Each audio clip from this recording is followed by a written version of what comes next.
Om Ajnanatimidandasya Jnananjana Shalakaya Chakshurunmilitam Dhena Tasmai Shri Gurave Namah. When one gets these songs of Bhaktivinoda Thakur in one's heart, like Radhakrishna Bol, and every song, Bhaktivinoda, he wrote thousands of songs, and every one is a hit. There's not one song that doesn't combust and wake up a gleeful feeling within the heart that makes you want to dance. And it's that feeling that moves the Sankirtan movement. That's where the movement comes from, is that feeling in the heart that I want to dance. I'm so happy. I'm so happy to be part of the Sankirtan movement, to be associated with Bhaktivinoda Thakur and these great acharyas, and to have the opportunity every day to sit and chant Hare Krishna with no other botheration. I don't have to go anywhere. No one will tell me to move along, because everybody knows this is the most important thing that anybody can do. This is what makes us happy. And if you have that happiness in your heart, then it begins to expand, and happiness always wants to share itself. It has to go out and give itself to others. That's what happiness does. It's not satisfied being in a little pot. It wants to break out and go around and tell everybody. And the more that you give out your happiness that you're getting from your chanting Hare Krishna, then the more your capacity expands. You get a bigger and bigger pot full of happiness. And you can go unlimitedly expanding it. Sankirtan is the true means for real happiness in life. So, before we begin, I offer my respectful obeisances to His Divine Grace, A.C. Bhaktivedanta Swami Prabhupada, and pray for his mercy in presenting today's subject matter, which is transcendental book distribution. But while Jayananda Prabhu is still here, I want to show you this particular slide presentation,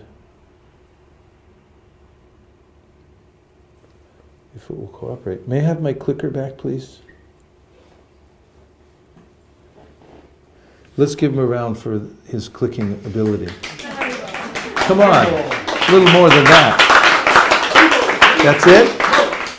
That's all you could offer? Try it again.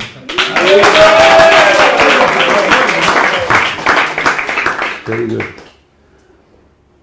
Okay, reverse engineering. Did you see it all? Okay. So this presentation, to start with, is to give us an appreciation for the... would somebody please take this and put it on the pad? And just put a asan right here, so it's not on the ground. Thank you.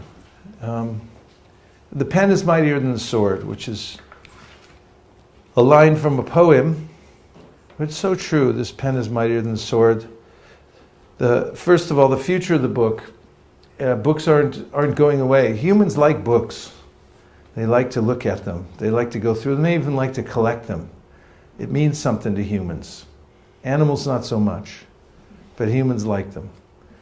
Because we have the chit potency within us. We want knowledge, we like knowledge. And we like the idea of libraries, we like the idea of books. And we like to preserve it and keep it near us. It means something to us, knowledge. So some time ago people thought that the electronic revolution would make books obsolete. But now it seems it's not happening. And I'm not just saying that whimsically. Studies are showing that the written books are increasing popularity, and they're not decreasing in the light of the fact that many people are reading electronically. Of course, we're all for electronic books as well. We like all these things. But just as a stated fact, because one of the ways in which sometimes people try to say discouraging things about book distribution, they say, oh, book distribution, books are going to go away sometime soon. They're not. They're not going away anytime soon. All industry experts are saying this now, that they expect the sales for books to remain for decades. if not forever. And paperback books are up, independent bookstores are thriving again, the threat of digital apocalypse has subsided. So I think of books as containers. And what do they have within them? They have idea seeds. And when we take these books out and we spread them, we're offering them to people to, with the idea that these seeds will plant themselves in their minds and hearts. Now here's an ordinary looking living entity, human being, and he has a couple of friends with him on his shoulders. One of them's giving good advice, the other one's giving him bad advice. But who knows what the living entity is technically called as a unit of energy? What are some of the what terminology do we use when we talk about the jiva, the jiva soul, part and parcel of Krishna? Energy. What it? Energy. Energy, yes. Marginal means what? In Sanskrit? Tatastha, because that was the answer I was looking for. What does tatastha mean? You said it, so you can say. Marginal means what? Between. Like this? Between? Okay, can be what I like to say marginal means is open to suggestion. Every living entity, jivas are tatastha, so you can tell them stuff and they'll listen to you. They may be going one way and then you say, hey, but come here, let me tell you something else. And they'll go, okay, and they'll change direction. You can suggest things to all kinds of living entities and human beings. If you sit them down and you tell them some things, they can change their mind at any time. That's what they do. And living entities do this all the time. They change their mind. They flip. So living entities are open to suggestion, and that's why people advertise. If living entities were fixed and they weren't tatastha, they weren't open to suggestion, what would be the use of advertising or showing anything? Because things are the way they are. But we're dealing with a huge field of living entities who are all tatastha. They're all open to suggestion. Now, if you'll see on one side some original written scrolls. They were written on palm leaves. And these are painstakingly copied by hand, scriptures copied by hand. You have a little stylus and you have to press down on the palm leaf to make that indentation, and then you put the palm leaves in the sun, and then the place where you indented turns dark. And now you get these books. How long would it take you to write the Sri Upanishad? Like that. First you'd have to learn how to write like that. But how long do you think it would take you? Sri Upanishad. A week? Okay, you're hired. She's fast. A week, yeah. Maybe you could do it in a week if you sat there all day long. And it's then of course humans like to read. They want to put things on paper. They put them on rags. They put them on walls. So then, of course, we humans invented the printing press. The first really high-tech printing press was from a man who was making Bibles, and he's named Gutenberg. So he printed the first Bibles on what's the Gutenberg press. And of course, the Bible went out to the world, and it transformed many parts of the world, and continues to do so. Every year, millions and millions of Bibles are distributed in hundreds of languages by the Gideon Society and others who print Bibles and distribute them around the world. Much more than we're doing. Dozens of times more than we're distributing Bhagavad Gita. How does that make you feel? Better make you mad. Get angry today, please. Now, books do transform the world. It's not a sentimental thing that we just like books, or Brahma likes books more than anybody. Here's a book called The Origin of the Species. Have you ever heard of that? 2 people? How many of you haven't heard of The Origin of the Species? Raise your hand. 1, 2 have not heard of it. 3. Origin of the Species is a book written by Charles Darwin, and it's about the theory of evolution. How many of you have heard of the theory of evolution? Everybody? Okay. Now, if you go to any country around the world and ask them if they've heard of the theory of evolution, everybody will raise their hand. If you ask them if they've heard of Origin of the Species, depends where you are, but most people have heard of it. And if I ask those of you who have heard of Origin of the Species, I'd like to ask how many of you have a copy at home? Anybody? Jainanda, no? No copy. So the book went out, the seeds spilled out of the book. They implanted themselves in people's minds and hearts all over the world. And now the theory of evolution is rampant. Where did it come from? It came from a book. Because books are what? Containers. Thank you, Nirkula.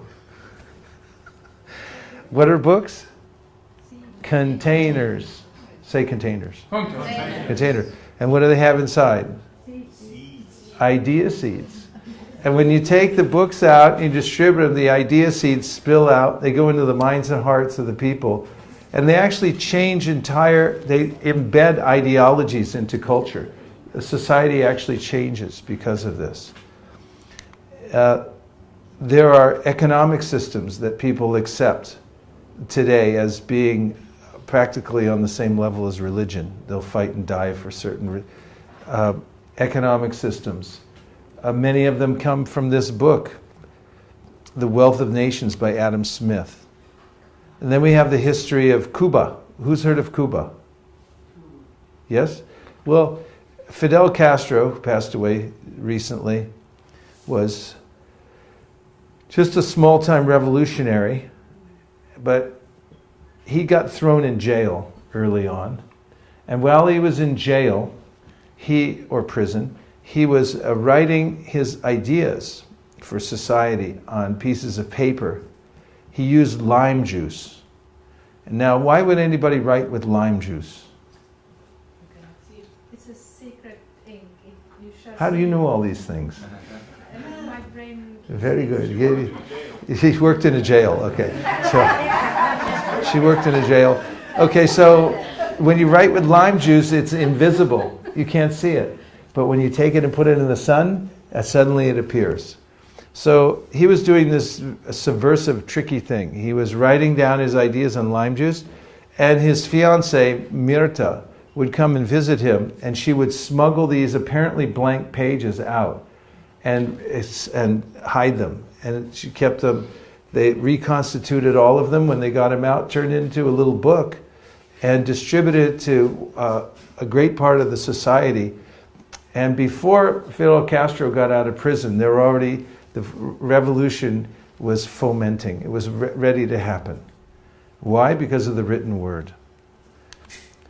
Then we have the American Revolution. Who's heard of United States of America?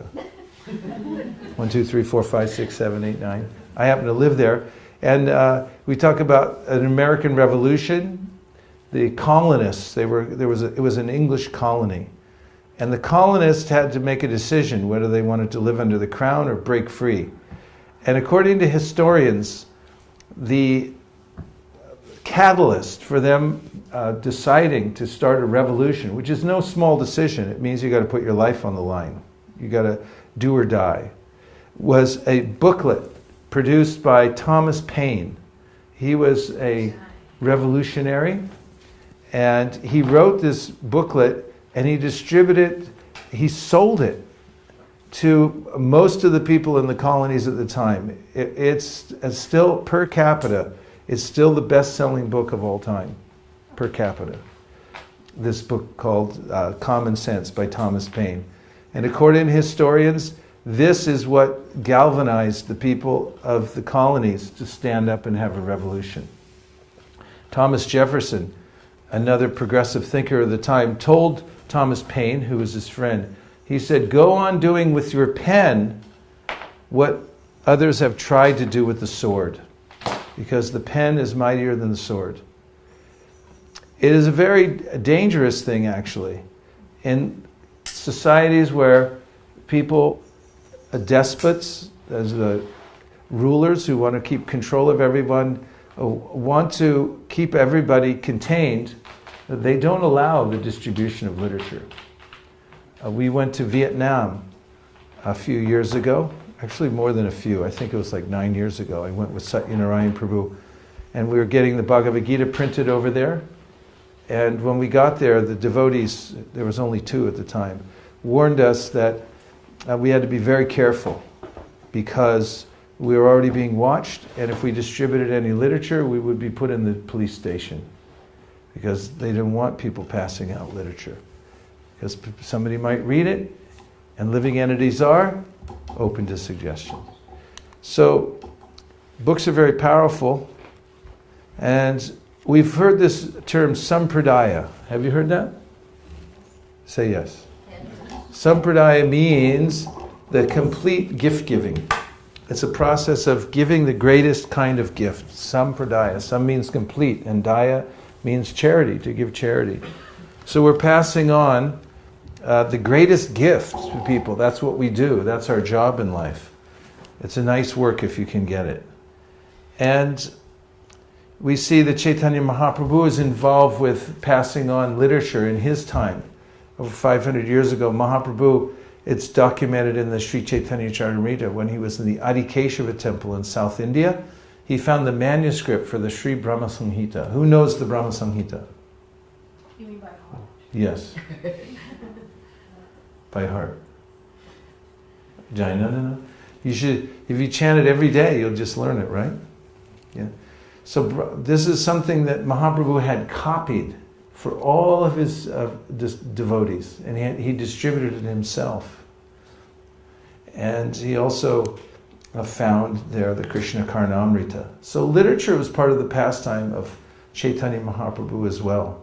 He relished these books. There are other pastimes of him finding scriptures, like the section of the Kurma Purana that told about Sita Devi and how she had been taken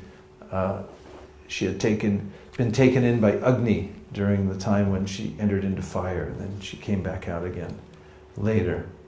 So scripture is part of Mahaprabhu's pastime. And now I want to ask you to participate a little bit and help me in a little quiz. Are you ready for a quiz? Okay. So now, first of all, I want you to look at this picture. Where do you recognize the picture from? Where have you seen that before? Srimad Bhagavatam? Where's this a cover to? Maybe it's not in Sweden. It's the cover in America for the Brahma Samhita. Yeah. So that's a picture of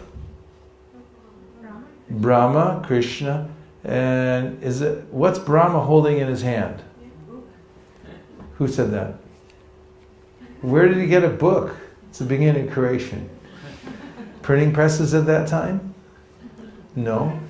So the reason is, Rabindra Swarup Prabhu wrote the foreword to my book called Our Family Business.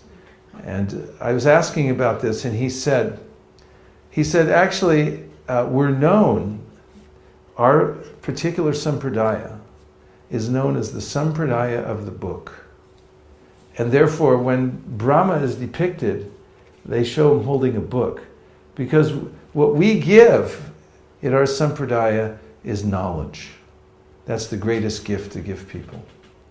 It says, Chaitanya Mahaprabhu said, Maya mukde jivaranahi swata Krishna gyan, jivere Krishnaya koila Krishna Veda Puran. He said that living entities don't know that they're in Maya, and they don't come out of it automatically. They need to have intervention.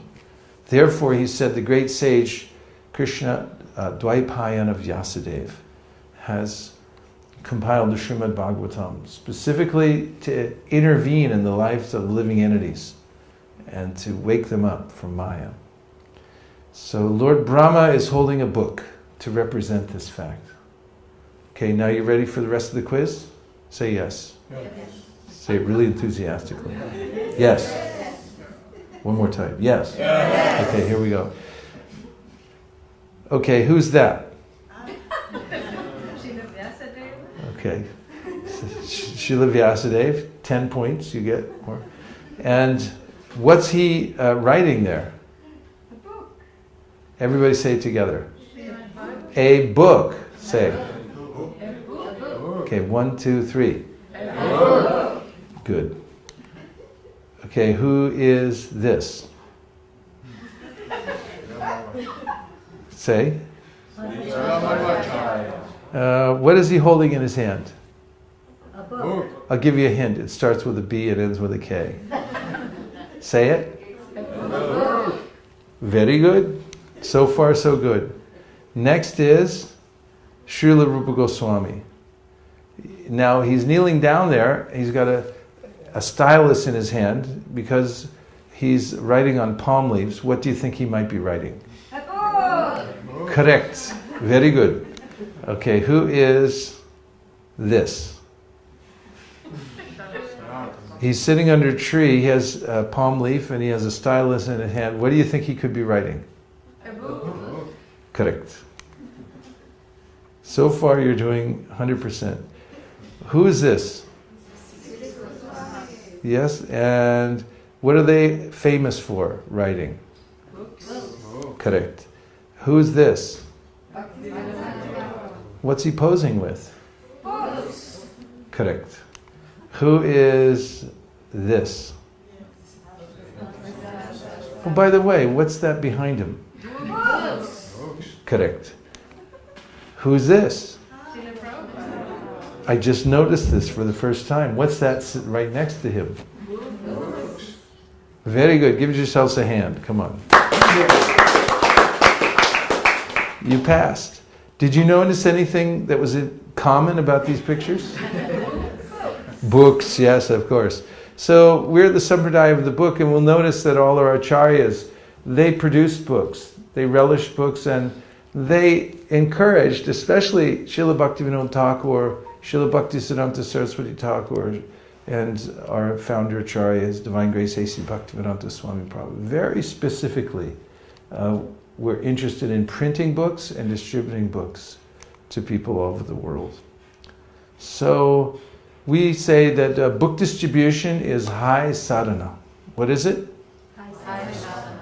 So this is a very practical thing because it's very easy to get comfortable. I noticed we've been in meetings for the last few days.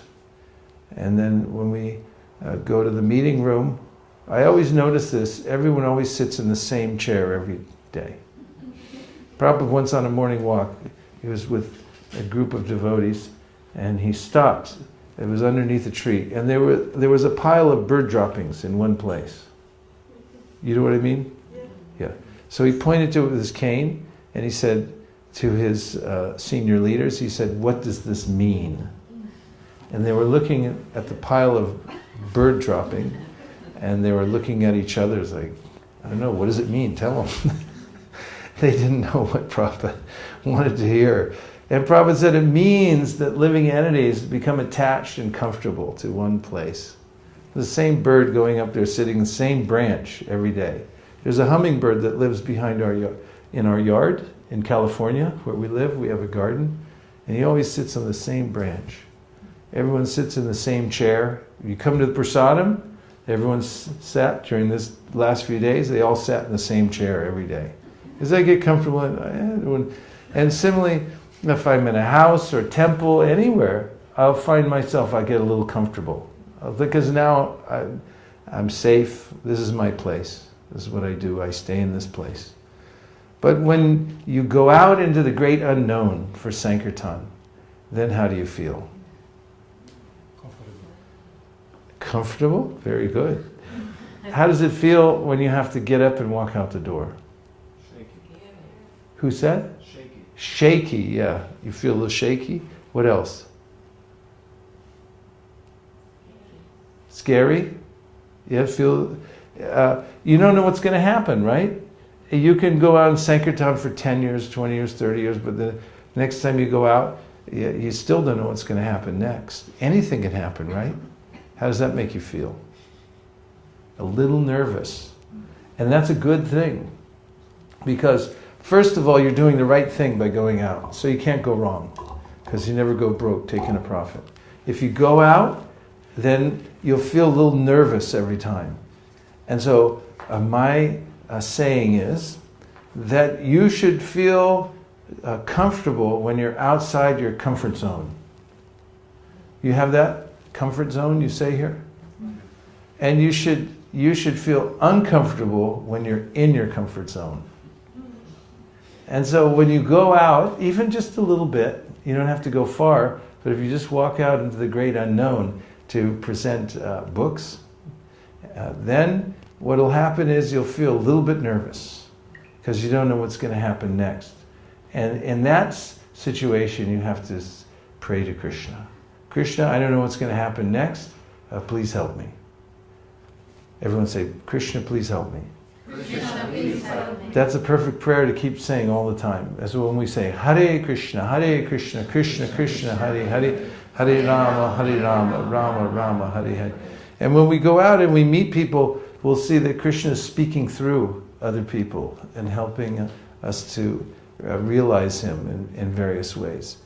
We also see how all the energies of the world are working. You get to see how the three modes of material nature are working on people. You see the movements of the mind. What else do you see when you go on a book distribution? What kind of things do you realize? Yes, Dharam? Your own anarthas. You see your own anarthas. Yes, because when you say why. You're the one who brought it up. How do you see your own anarthas? I think Krishna showed us that when we meet other people, we get sent, the right people get sent to us. Right people means? Persons who meet us on the street will show us. How do they show you your anarthas? Well, it doesn't really, I don't know, I don't feel connected to Krishna somehow. Well, what if someone tells you to go away? Has anybody ever told you go away? So how did that make you feel? One time I was in San Francisco. Oh, you were going to say Jainanda Prabhu. Please. I was kind of going to ask you about one thing I have been wondering. Yeah. Just as it seems that when one goes out to distribute books and one meets persons who somehow mirror one's own consciousness, Mm-hmm. it's a feeling. It's almost like it doesn't make any sense intellectually, but still, like one is unsecure, and then one the whole day meets like Christians who want to convert you to Christianity, things like that. And I don't know if you have any that sort of. Well, one thing I do notice is that, going out on book distribution, it can be a little scary because we don't know what's going to happen. And so oftentimes, like you said, the whole day you meet people who are, talking about Christianity. Is that really true? Happened a couple of times. The whole day? Like the whole time you were there were Christians coming up to you? Every single person? No. I had that That's one what I day mean. when I was new. One day I had that when I was very new. When you were very new. Well, what happens to me is if I meet one person like that in a day, or maybe two, then I might then say, yeah, that marks my whole day for me. The main point is that Krishna asks us throughout the Bhagavad Gita to develop ourselves internally. One of the things he tells us to do is to be equal. Don't become disturbed by various circumstances which other people might be disturbed by. And so how do we know if we're attaining that or not? If I stay home, I'm not really sure. Of course, if you have a spouse or, there are others that we have in our life that, as we say, your mate is your mirror. But when we go out and we meet people in public who don't know who we are, what our status is, they may speak to us in one way or another, and we have to practice being equal to them. We also have to practice, for instance, recently when we were in Toronto, I met a Christian, and I showed him a Bhagavad Gita, and he said, "Oh, I'm a Christian." And I said, "We need more people like you in the world. It's people of faith like you who are keeping the world afloat." And I could tell by his body language when I had first handed him the book, he was thinking about handing it back. But when I said that, then he immediately relaxed. And then I was able to show him the book, and I continued in the context of explaining it to him in terms of his faith. And then in the end, he gave a donation and took the book. And so I'm not saying that happens every time, but I am saying that there's a way in which we have to use the very principles that Krishna talks about in the Bhagavad Gita. We have to enact them when we're on book distribution. And they're not just theoretical. We actually have to practice them. And if somebody does, and it doesn't happen very often, but if somebody does say something to us which might be disturbing, we also have to practice not being disturbed. And the more practice you get, the better you get at it. I know throughout my years on book distribution, I've learned some lessons very deeply. One is that if you offend people in public, you get a much worse reaction than you might expect. Inordinate reaction. And over years, I learned to be very careful with people, because anything can disturb somebody, a living entity's mind, and it's not my duty to disturb people's mind. I'm supposed to be an ambassador of goodwill. And so that takes a lot of practice. It takes a lot of mistakes and then correcting mistakes so that one can refine oneself. So when I say book distribution is high sadhana, the main purpose for which one should go out is for self-purification. Go out because of the friction it causes within you. You have to live on the edge in order to be making advancement.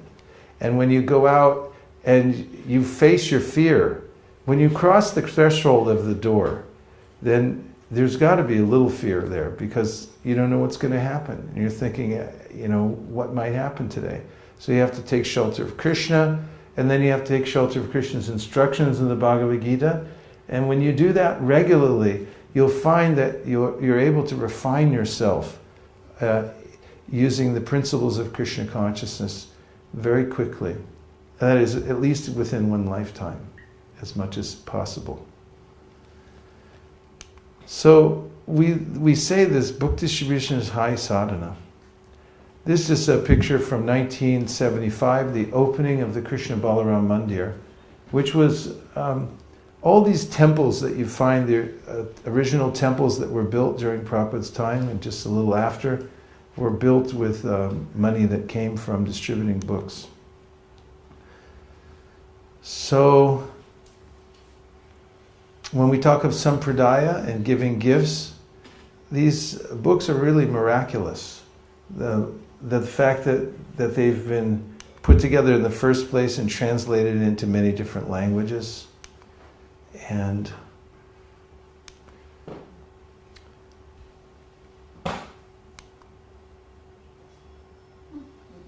although people are weary of war these days and weapons of mass destruction, we have another kind of weapon. So, let's just take a few reflections before I move on to the next part. Anything that you heard so far that stuck in your mind? Yes? Be comfortable out of the comfort zone. Yeah. Yeah, and you can think about that. When your mind protests and you think, I'm not comfortable, it's like, oh good, I should feel comfortable now, because now I'm in a place where I can take shelter of Krishna and the philosophy.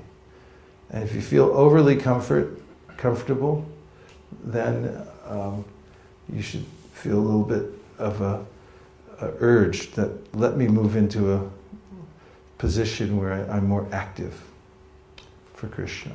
Thank you. Yes? And you said that Lord Chaitanya was copying the Brahma Samhita and distributed it. Yes, and Lord Chaitanya wasn't copying it himself, but he took it to a scribe. So at the time there were scribes, and interestingly, scribes who would copy these books, they weren't necessarily literate. They only copied things for a living. And unfortunately, some of them got paid by the hour, so they tried to hurry through. They made mistakes sometimes. It's a painstaking process, and people have to be very expert at it. But Mahaprabhu is was vitally interested in these shastras. He really liked the scriptures and he passed them out himself. Yes. What other things did you hear so far? Yes, Jainanda. The idea of high sadhana. High sadhana, I yes. thought it was really fascinating and inspiring.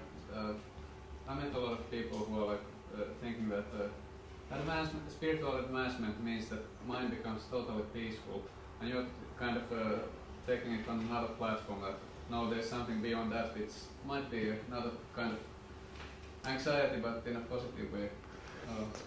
Yeah, it's a point that Prabhupada made frequently. In one instance, one of Prabhupada's senior leaders was telling Prabhupada, but Prabhupada, the devotees get an anxiety about book distribution. And Prabhupada said, oh yes, you tell them this is spiritual anxiety. He said, Mother Yashoda put herself in the position of Krishna's mother. The mother always has anxiety. Because what is the child doing? The mother, 24 hours a day, has some anxiety. Even when she's sleeping, she's thinking what the child... So Prabhupada said, this is spiritual anxiety. He said, this no one knows. But this is the secret of Krishna consciousness. If you take responsibility for the Sankirtan movement, you're going to be in anxiety, I guarantee it. And it's that kind of anxiety that will make you mature. It's a pressurization. That's what makes diamonds underground. There's carbon deep in the earth, billions of pounds of pressure. Of course, don't get under that much anxiety. Billions of pounds of pressure, and these beautiful, irreplaceable stones are made, called diamonds, by that kind of pressure. So this is spiritual emotion, and this is readily available to anyone. Even a neophyte who joins the Sankirtan movement can realize, oh, there's an opportunity here. It's like people come from other countries, some migrants come. Like in America, it's supposedly a very wealthy country, and I say supposedly, I'm sure there's a lot of debt we don't know about. And but people come there as a land of opportunity, migrant workers and things like that. And then they see opportunities that nobody else sees. They go, wow, I could really take advantage of this. So the same way, a new person can come to Krishna Consciousness Movement and read about Lord Chaitanya. Lord Chaitanya says, I order every person to go out and spread the Sankirtan movement. I said, I'll do it. Who are you? Nobody. You take up the responsibility, you'll advance in Krishna consciousness. Prabhupada told us this. He said, as we were just kids, this is in the 1970s, we were going out in various places to distribute books. And Prabhupada said, and there were a lot of heroics back then too. You've all read about them in different places around the world. Some of you were there. And he told this story once to us in Chicago. He said, just like in your country, there might be a farm boy who lives in an obscure town. It's a tiny little town. He lives on some little farm. He says, no one will ever notice him throughout his life. It's not going to be a big deal. But then he gets, the war starts and the country is asking people to join the military. So he joins the military and he gets sent to the front lines. And infantry, they're the ones who get killed first. They send those people out to die. And so he saves a few of his fellow soldiers in a heroic act. And then he comes home and he's in all the newspapers everywhere, all over America. A hero, national hero. Farm boy from Iowa, and he turns into a national hero. So Prabhupada said the same thing. When you come to the Krishna Consciousness Movement, he said if you just recognize the opportunity and you take it up, you can be nobody. But Lord Chaitanya will recognize you. You went out and you did something heroic. It's heroic just to think about doing this, but to speak of actually walking out and doing it and saying, whatever happens, I'm going to do this. Because Lord Chaitanya said it, so I'm going to try it. And if you do that, then you'll be recognized as one of Lord Chaitanya's own. What other reflections did you have so far? Anything that you heard that stuck in your mind? Yes? It's our Sampradaya book Sampradaya of the book. and all the Acharyas wrote. All the Acharyas They're into books. Yes, this is our line. And these are no ordinary books. These books are peerless.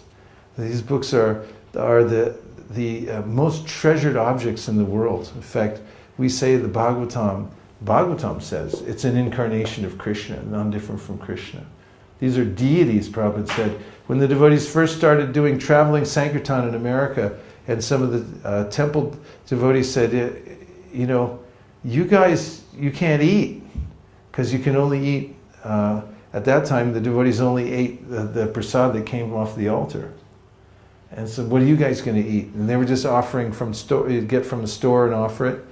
And so there's this big debate about, you guys are eating boga. And it's like, no, we're offering it. So it's bogus. So they went to Prabhupada in Los Angeles. Bhutatma and Keshava. They were in San Francisco, first traveling Sankirtan party. And they went and asked Prabhupada. And he said, you can offer it in the fire of Sankirtan. In fact, he said you can offer the boga to the books, he said, because these books are deities of Krishna, non-different. So these are not ordinary books that we're passing along to people. These are deities from the spiritual world. Who else had a point? Yes. I really like when you spoke about how we were dealing with Christian, how nicely you were able to make him feel comfortable. Yes. And yeah. She's talking about this anecdote I gave about dealing with a Christian and I made him feel comfortable.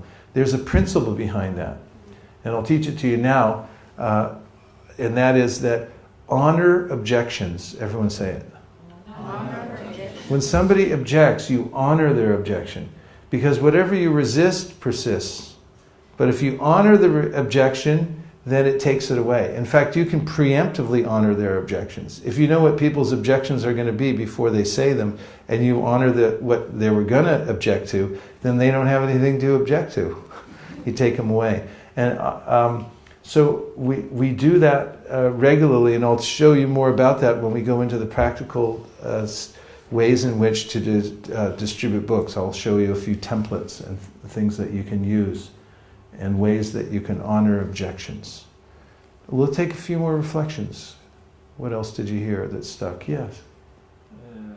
High sadhana, self-purification. Yes, we're going out because book distribution is high sadhana, and the reason we're going out is for self-purification. If you go out for self-purification, you'll never be disappointed. And you'll also, he's laughing, you got that. No, it's an unassailable position. If you say, we're going out to make money, it can turn into all kinds of weird stuff. If you, say we're going out to get book points, it's very superficial. Although nice, these are nice things. But the main thing is, do it from your heart, that you're going out to get purified. And you'll always feel that you're situated properly, because you're going out for the right reason. In fact, Prabhupada said, if you write a book, you should write it for self-purification. Don't write it to become known as an artist, as a writer.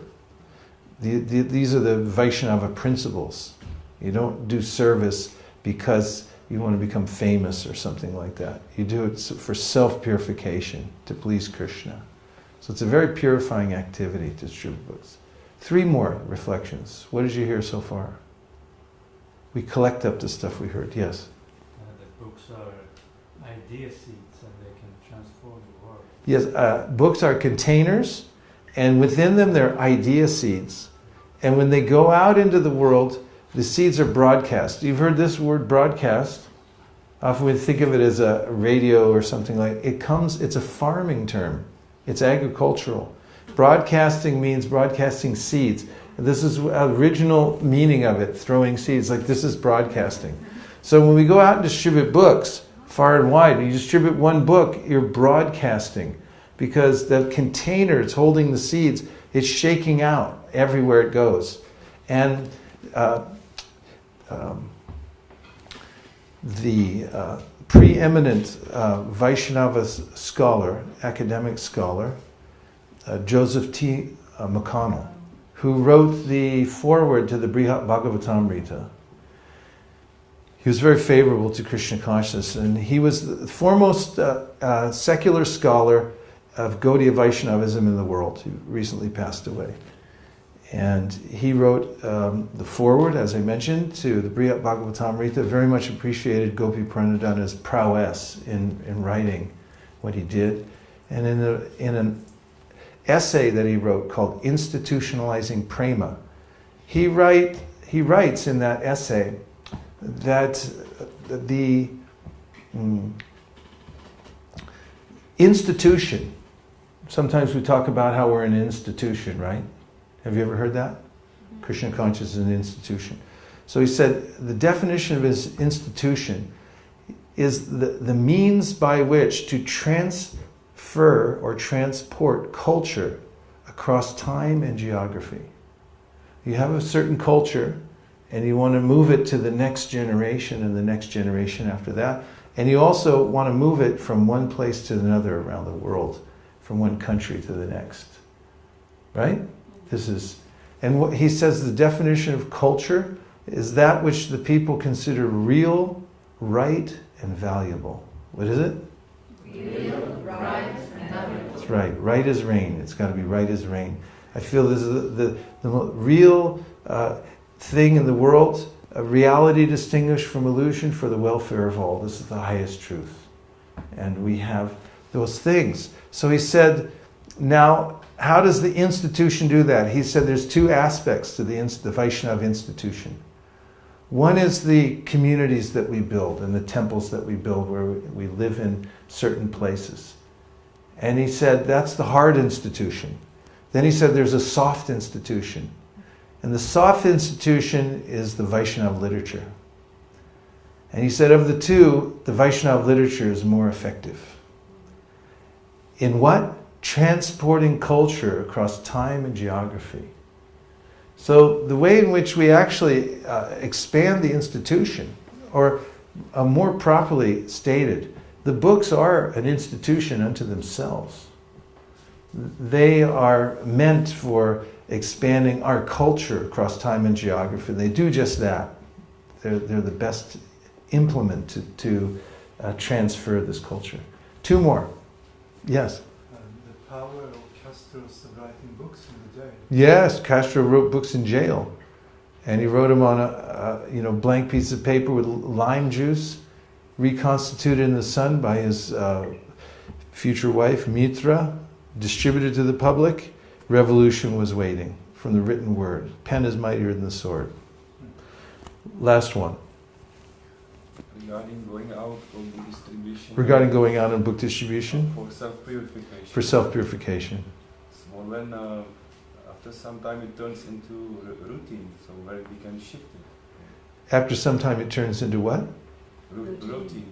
Routine. Yeah. Well, that's a question, isn't it? Yes. You're asking a question. Well, there are two things that we do. And one is hearing and chanting, and the other is distribution. And when you keep these two things together in your life, you do both things, there's a synergy. In America, there's a kind of glue, it's called epoxy. It's a very strong glue. It comes in two tubes. When I was a kid, my father would get epoxy glue, and I'd say, why two tubes? Why not one? He said, you got to combine them together, this and this. It makes a chemical reaction. It doesn't break afterwards. So on one side, you have hearing and chanting. You can trace back all your problems in your life. Anybody here have any problems? 1, 2, 3, 4, 5, 6, 7, 8, 9. To inattentive japa. It all comes from bad japa, our problems. If you make your japa better and better and better, like, did you ever see anybody train for the Olympics? Anybody here in the Swedish Olympic team? Mataji, you were it? I've seen my friend train for the Paralympics. What's her name? Oh, for the Paralympics. Lolita. Lolita, did she practice a little bit? Quite a lot. Yeah, she sacrificed her whole life practically. People get on the ice skating team, skiing team. Winter Olympics big here, right? Sweden? Pardon? Winter Olympics? Is it big in Sweden? Yeah, a lot of Olympic athletes from skiing and things like that. You know, kids, they start when they're 7 or something. They barely go to school because they're at the skating rink all day long. And they practice until, their ankles bleed or whatever. That's what it takes to be an Olympic athlete. So if you want to be successful in devotional service, you got to be like that for your japa. You have to think Olympics, Olympic japa, not like a hobby or something like that.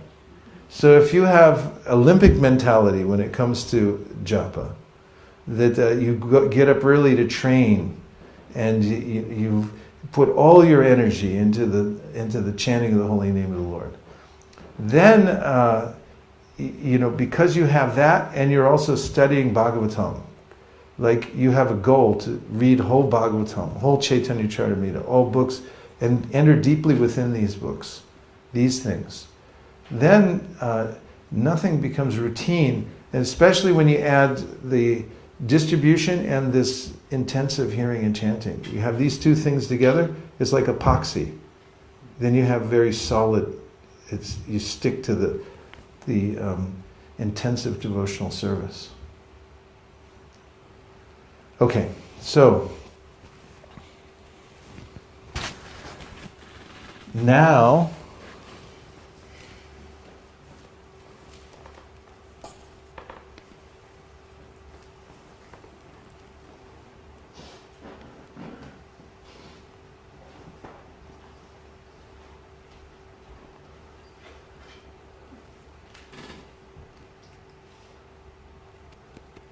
okay.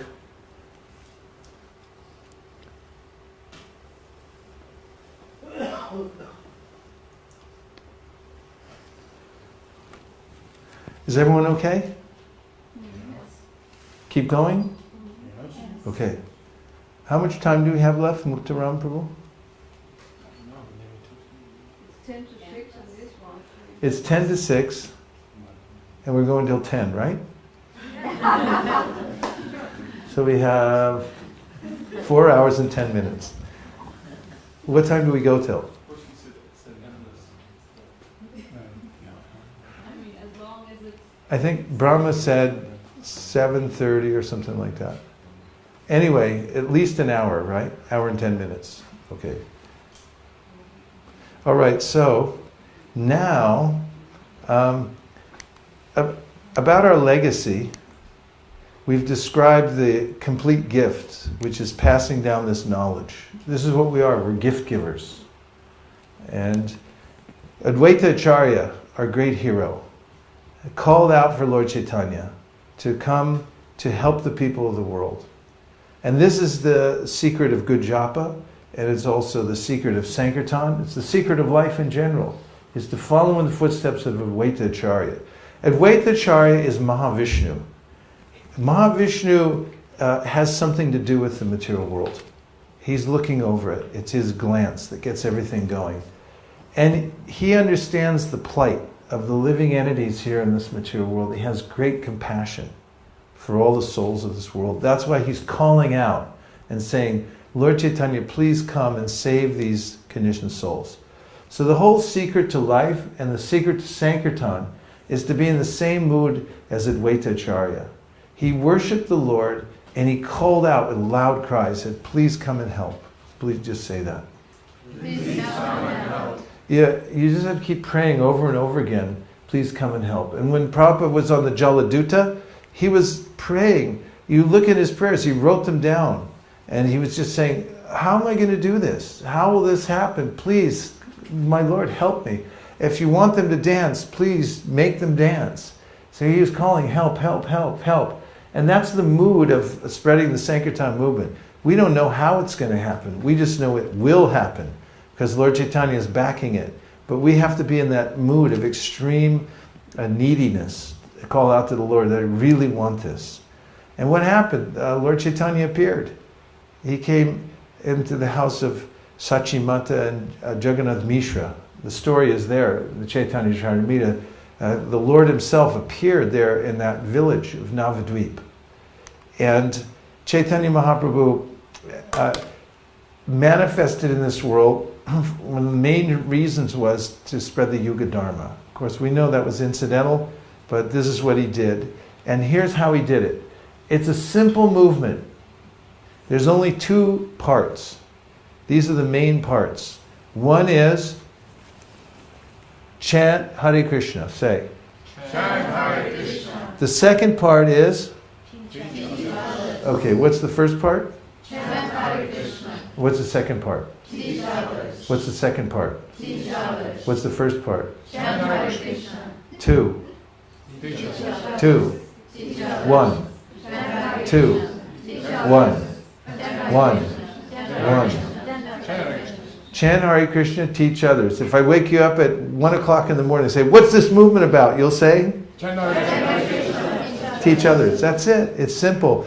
If you have a movement where there's only two parts, you could actually write it on your thumbnail. And you could remember, what's our movement about? This is our mission. Chant Hare Krishna and teach others. That you could spread all over the world. And that's what Chaitanya Mahaprabhu did. It is a simple way. He walked around barefoot from one town to the next.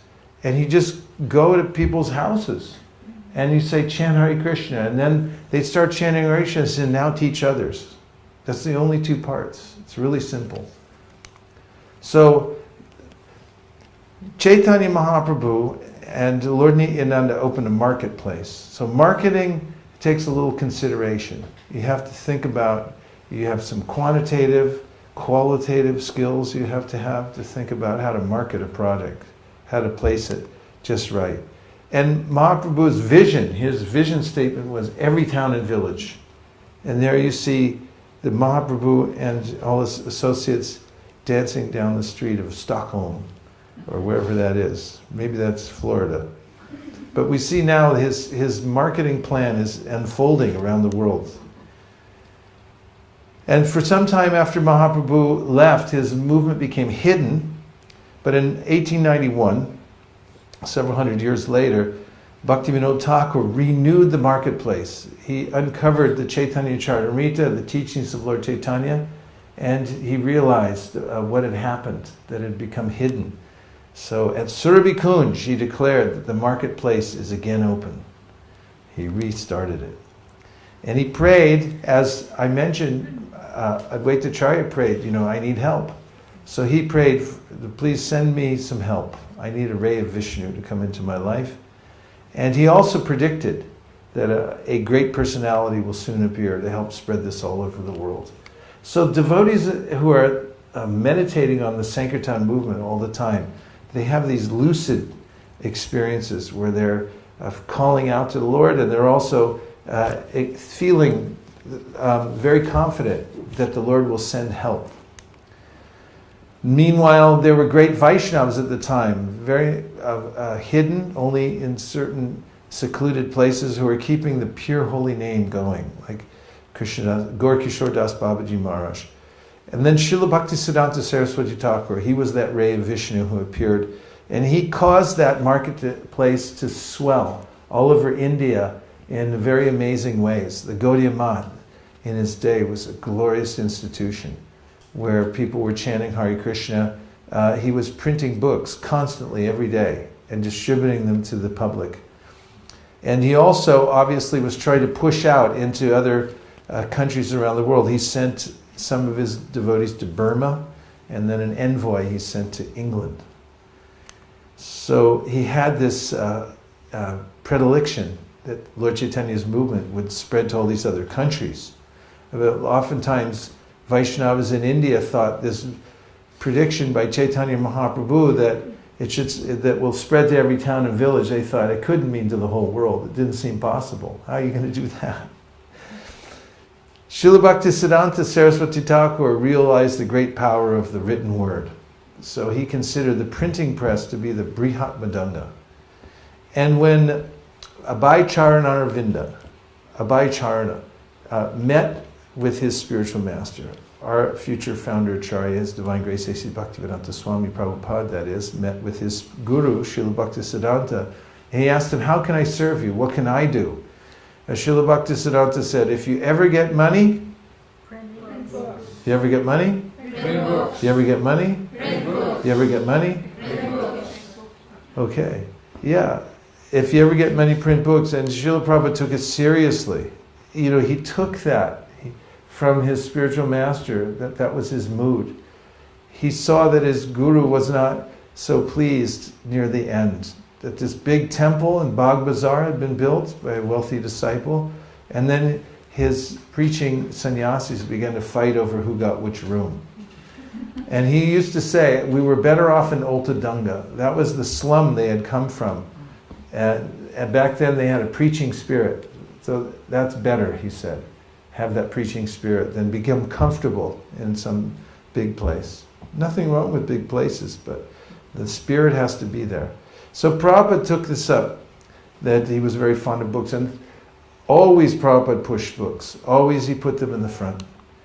And of course, look at this beautiful picture of Prabhupada with his Bhagavatam. I put this on our website, distributebooks.com, because it looks like he's riding in, to the port in Boston with the Bhagavatam held high to conquer Maya with this great literature, which he writes about in his poems on the Jaladuta, how the Bhagavatam will conquer the darkness and the lower modes. So Prabhupada did this, he spread the marketplace of the holy name all over the world. It was an amazing feat. It will never be duplicated. Here's his first pamphlet that he made to advertise. At the time he had 3 volumes. You've seen this? The 3 volumes he brought in the first canto. Brahma duplicated those. They look so real that people sell them on eBay as the real thing, right? But there's Prabhupada only brought a few hundred sets with him to America in trunks. And actually, I'll tell you a secret. Maybe you already know this reading my book, but I found this out from Brahmananda. I interviewed a lot of senior devotees, and Brahmananda, it was funny, I realized the value of devotee association. 3 senior devotees, while I was writing my book and I was interviewing them, they passed away. Brahmananda, Keshava, and Madhudvisha. Madhudvisha I interviewed the day before he left. Brahmananda, like about a couple months. And Keshava, I didn't even get to interview. They just said he has a cold. And then they said he's a little sicker, and then he died before I could actually talk to him. So I was seeing how important it is to take advantage of devotee association when you have it. In any case, Brahmananda told me that Prabhupada, and I found this out from tracing through the Veda base, Prabhupada was distributing books in India before he came to America. He had printed the BTG, and he printed these Bhagavatams and Easy Journey to Other Planets, and he was going by himself all over India distributing books by himself. And so he went to the Library of Congress. That's an American outreach. It's in Delhi. And the Library of Congress, they'll buy books in another country, and then they ship them off to other branch libraries around the world. Now here it is. Prabhupada's Bhagavatam set, the 3 cantos, the first canto, of the first 3 volumes of the first canto, arrived in New York City and went into the New York Public Library 1 year before Prabhupada put his foot on American soil. Yeah, Haribol. That's a big deal. Brahmananda told me Prabhupada used to take 3 bus transfers to get uptown to see those books. He said that was Prabhupada's entertainment, going to see those books. He'd visit them again and again. It's such a miracle that the books were in the library there before he even arrived in America. So Prabhupada's advertising, he only had 3 volumes, he's saying 60 volumes. And he said, all of the world for scientific knowledge, Prabhupada didn't have a penny. He had to save money by not eating breakfast. The printer told us that he had, it's actually in the Leelamrita, he saved money.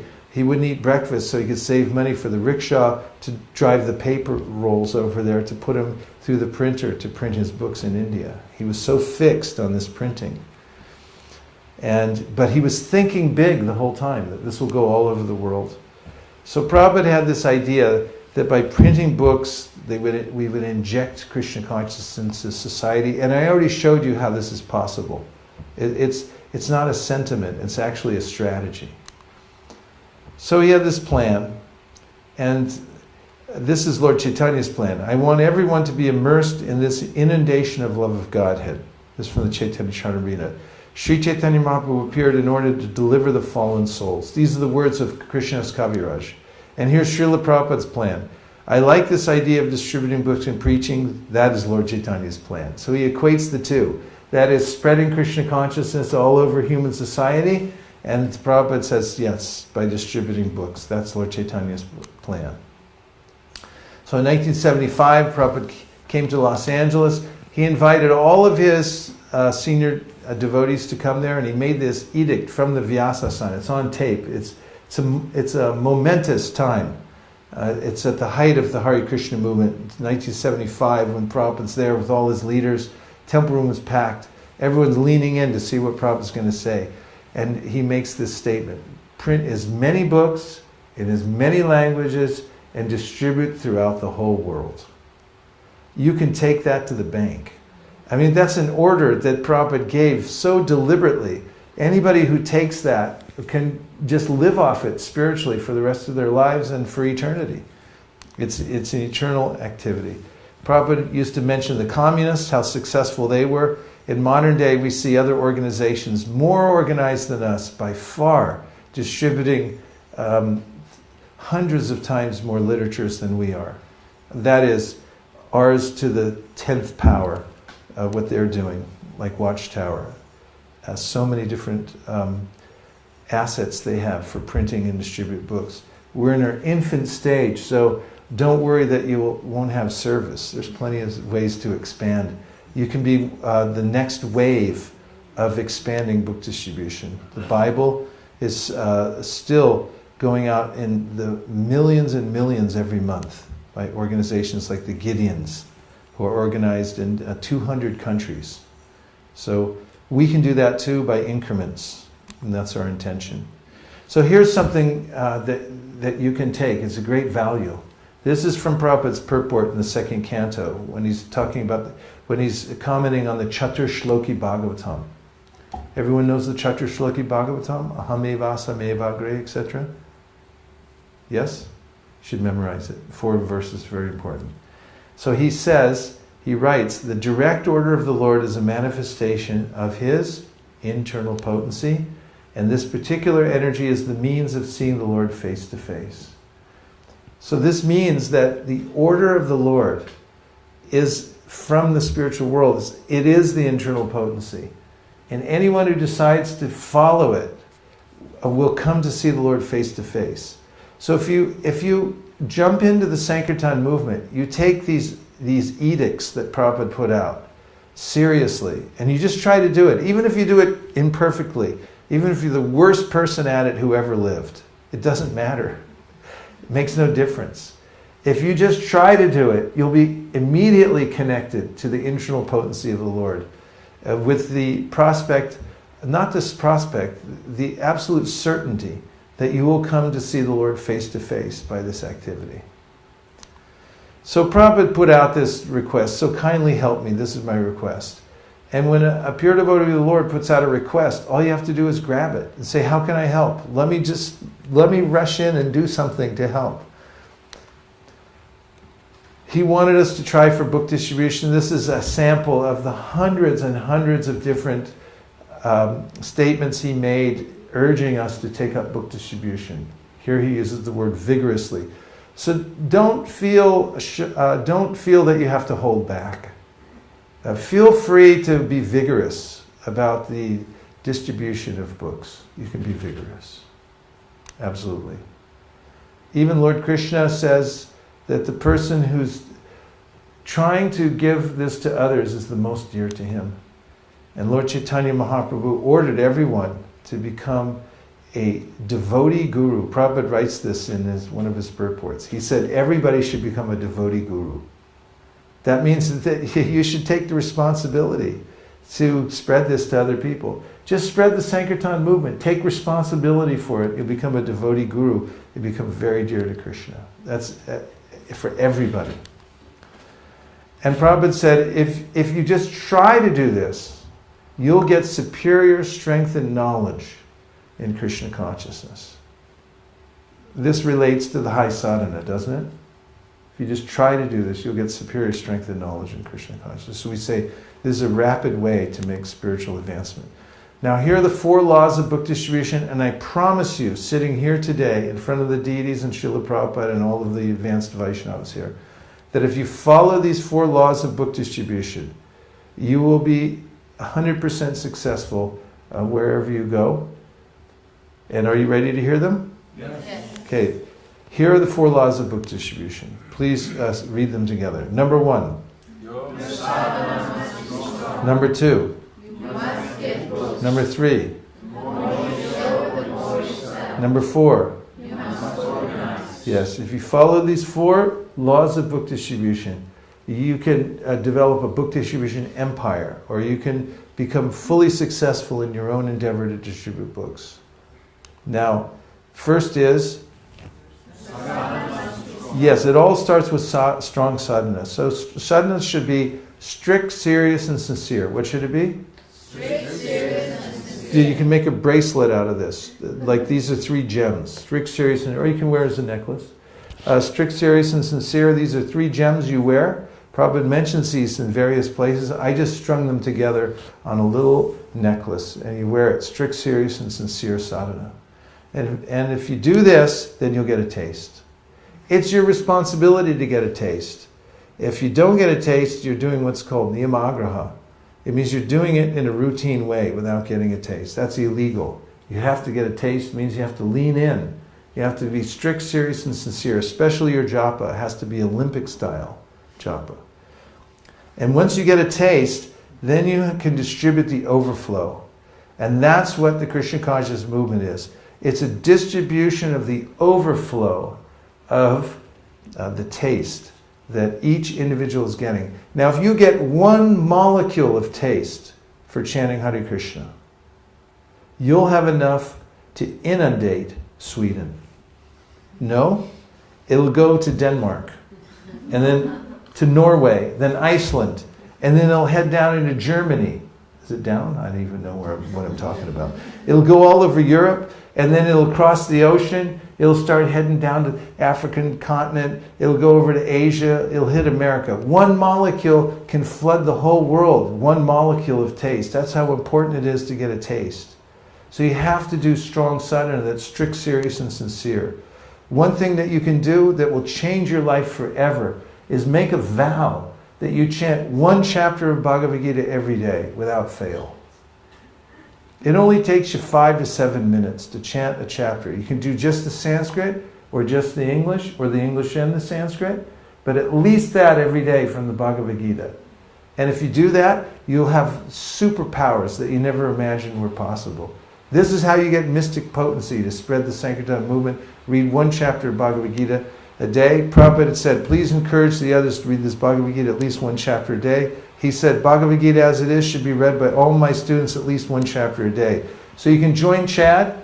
It's a subversive underground organization. It's all over the world. And we have many members. You can go to readchad.com. We also have a CHAD credit card, which I have in my bag in my room under my bed. I forgot to bring it over. And you can carry it around proudly and say that you chant your 1 chapter every day. This is strong sadhana, if you do this every day. The other is be a sage page by page. In this, be a sage page by page, you can calculate how many pages of Prabhupada's books you read every day, or how many shlokas you read every day. And we have an app. I showed you this over at the farm the other day, right? And you can go to the App Store. You have Android or iOS, and you can download this app for free. And it will tell you how many pages you have to read each day to finish any of Prabhupada's books within a given amount of time. So if you want to read the whole Bhagavatam, who would like to do that? The whole Bhagavatam, all the way through. Okay, Mataji in the white, back there in the window? Yes. How soon would you like to read it, the whole thing? Are you talking of the 9 first cantos? The whole 12 cantos. What period of time? 5 years. 8 pages a day. That's 8 pages a day. So if you read 8 pages a day of the Bhagavatam, you'll finish in 5 years. Now you're going to be 5 years older in 5 years anyway. But if you read the whole Bhagavatam, people are going to be flying in to to celebrate your life with you, because you'll become a famous personality. And I guarantee you're going to be walking around looking at the world in a whole different way. This changes everything. If you're on a schedule to finish the Bhagavatam within a certain amount of time, and if somebody can wake you up at 1 o'clock in the morning and say, when are you going to finish the Bhagavatam? And you say, let's see, what are you going to say? 5 years from today is what? June 21st, June 21st, 2023. 2023 at 12 o'clock in the afternoon. Or at, no, we'll say at 6:12 if somebody wakes you up in the middle of the night, 1 o'clock in the morning. That's what you'll say. You're in? Okay, everyone say Haribol. Haribol! But twice as loud. Haribol! Okay. So if you do Chad and you do your Via Sage page by page, and you chant Olympic Japa, then you have the strength. This molecule of taste will come into your purview, and you'll be able to flood the entire world with Krishna consciousness. That's the look at the current app, the way it looks right now. We're making a lot of improvements on it. In fact, pretty soon you'll have your own little character on there, and every time you finish your pages, it moves your character a little further around Govardhan Hill. And when you finish your whole series of books, whatever it is, all the books are there, then you'll have done one parikram of Govardhan. So, what's the first law of book distribution? Your sadhana must be strong. Say it like that. Ready? Your sadhana must be strong. Your sadhana must be strong. Okay, number 2 is you must get books. You must get books. Yes, and we've studied this. We've gone to some of the best universities in the world and done double-blind studies to come to this conclusion. But we found in study after study that you can't distribute books that you don't have. And therefore, one of the laws of book distribution is that you have to get books. Now in the military, when they take you in the military and they ask you to say something, you just don't answer in a casual way. You say, "Sir, yes, sir." Say that. Sir, yes, sir. You'll all be kicked out of the military. Try it again. 1, 2, 3. Sir, yes, sir. And so when you say number 2 about get books, you say? Get books. Yeah. Ready? 1, 2, 3. Get books. I want you to say it loud enough to scare the BBT devotees upstairs, like something's really going on. Can you do that? Or is Sweden too, like, are you too soft here? No? You can do it loud? On 3. Get books as loud as you can. 1, 2, 3. Get books! Okay, that's better. So get books. Once you get books, you'll notice that everything changes. You start thinking, wow, my life's different. My trip to the store or wherever I'm going is different. It's an excursion where I'm able to actually engage in the Sankirtan movement. And when you get these books, then Lord Chaitanya will send you people to take them. But make sure that you have them on the ready. Always get books. And so there's books in all different languages.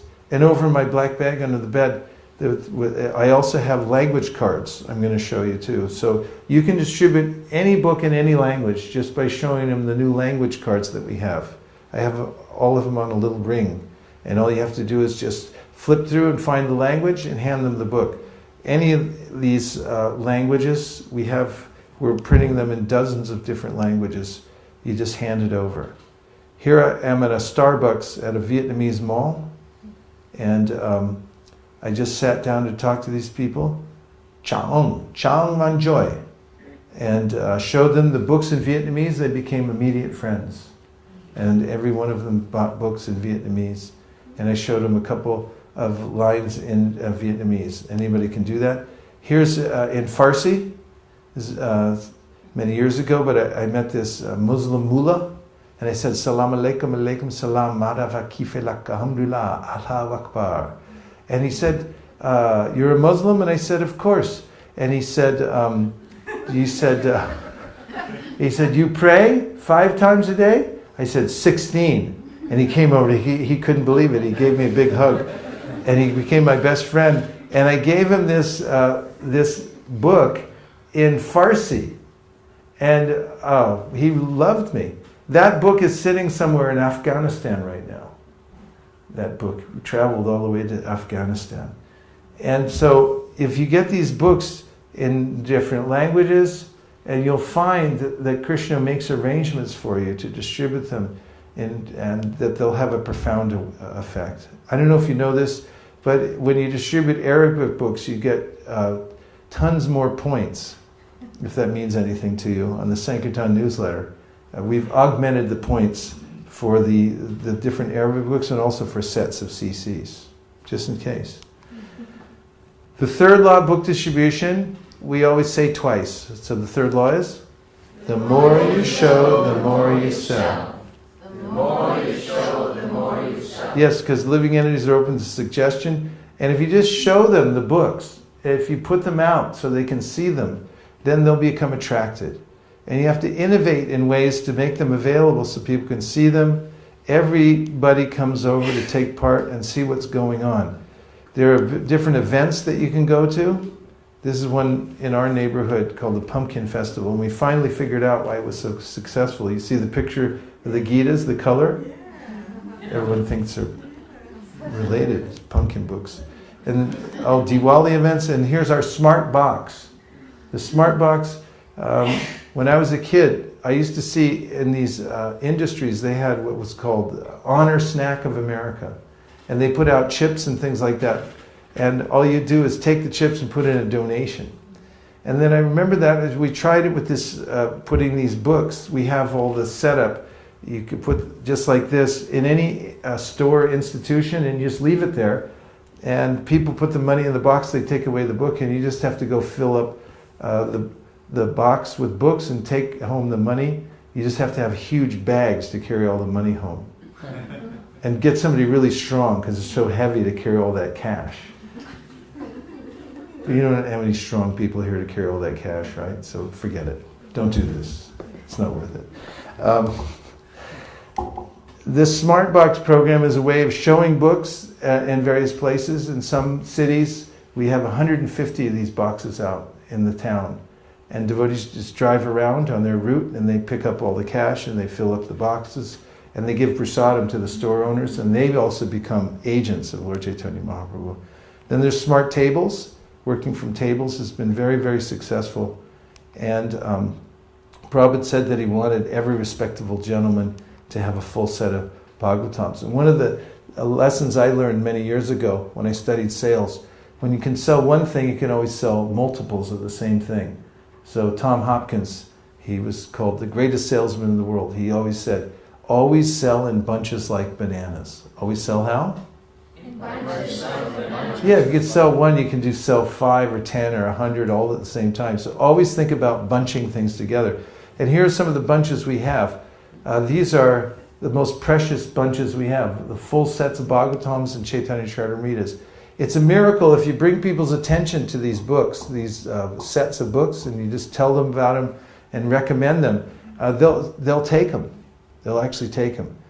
And here's a short quiz. If you don't tell anybody about them, and you leave them in your basement in the boxes, and you keep it a secret, how many would you sell, approximately? 0. Very good. 100% right. 0. So if you just show them, the more you show, the more you sell. You bring them out. I was with Vijay at Rath Yatra about 12 years ago in Los Angeles. It was on the beach. It was hot. People walking around in their bathing suits. And he had this full set of Bhagavatams out there, and he kept telling people, yeah, did you have the Bhagavatam? Do you have the Bhagavatam? And I was thinking, what a waste of time. No one's going to take that. I turned around about 10 minutes later. It was gone. I said, what happened to that Bhagavatam? He said, I just sold it. I never questioned the principle again in my life. This is the most unlikely place, the most unlikely people. If you just keep showing it and showing it and showing it, some living entity is going to come along and say, I'll take it. It's a miracle. But that's the law. You have to show and keep showing. Just show it and offer it to people. Say, yeah, take it. You have Bhagavatam? You try that and you'll see that it works. These people didn't want to let us in their house. They knew what was going on.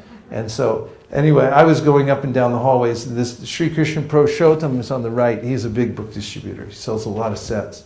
And so we're standing there. He told me to come over because the people were wondering if they were going to let us in or not. So I came and stood there too, and they saw me and they saw the rest of us, and they said, okay, come in, which was a big mistake. And they took the set of Bhagavatams, but only their main problem was they said that they didn't have any place to put it. So you see that shelf where the red arrow is? That was full of junk. They had hairbrushes and games and old books that no one's going to read anymore. And I said, here's a place.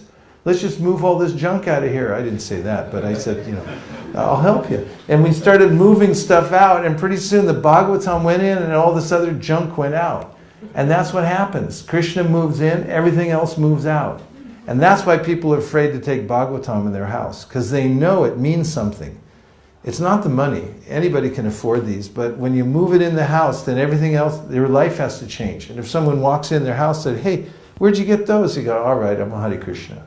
They got to admit it. So anybody can take these books. Here's a Muslim from Morocco. He just bought a set of Chaitanya Charitamritas. Why did he buy a set of Chaitanya Charitamritas? Because Shraddha Devi Dasi was all excited. She was singing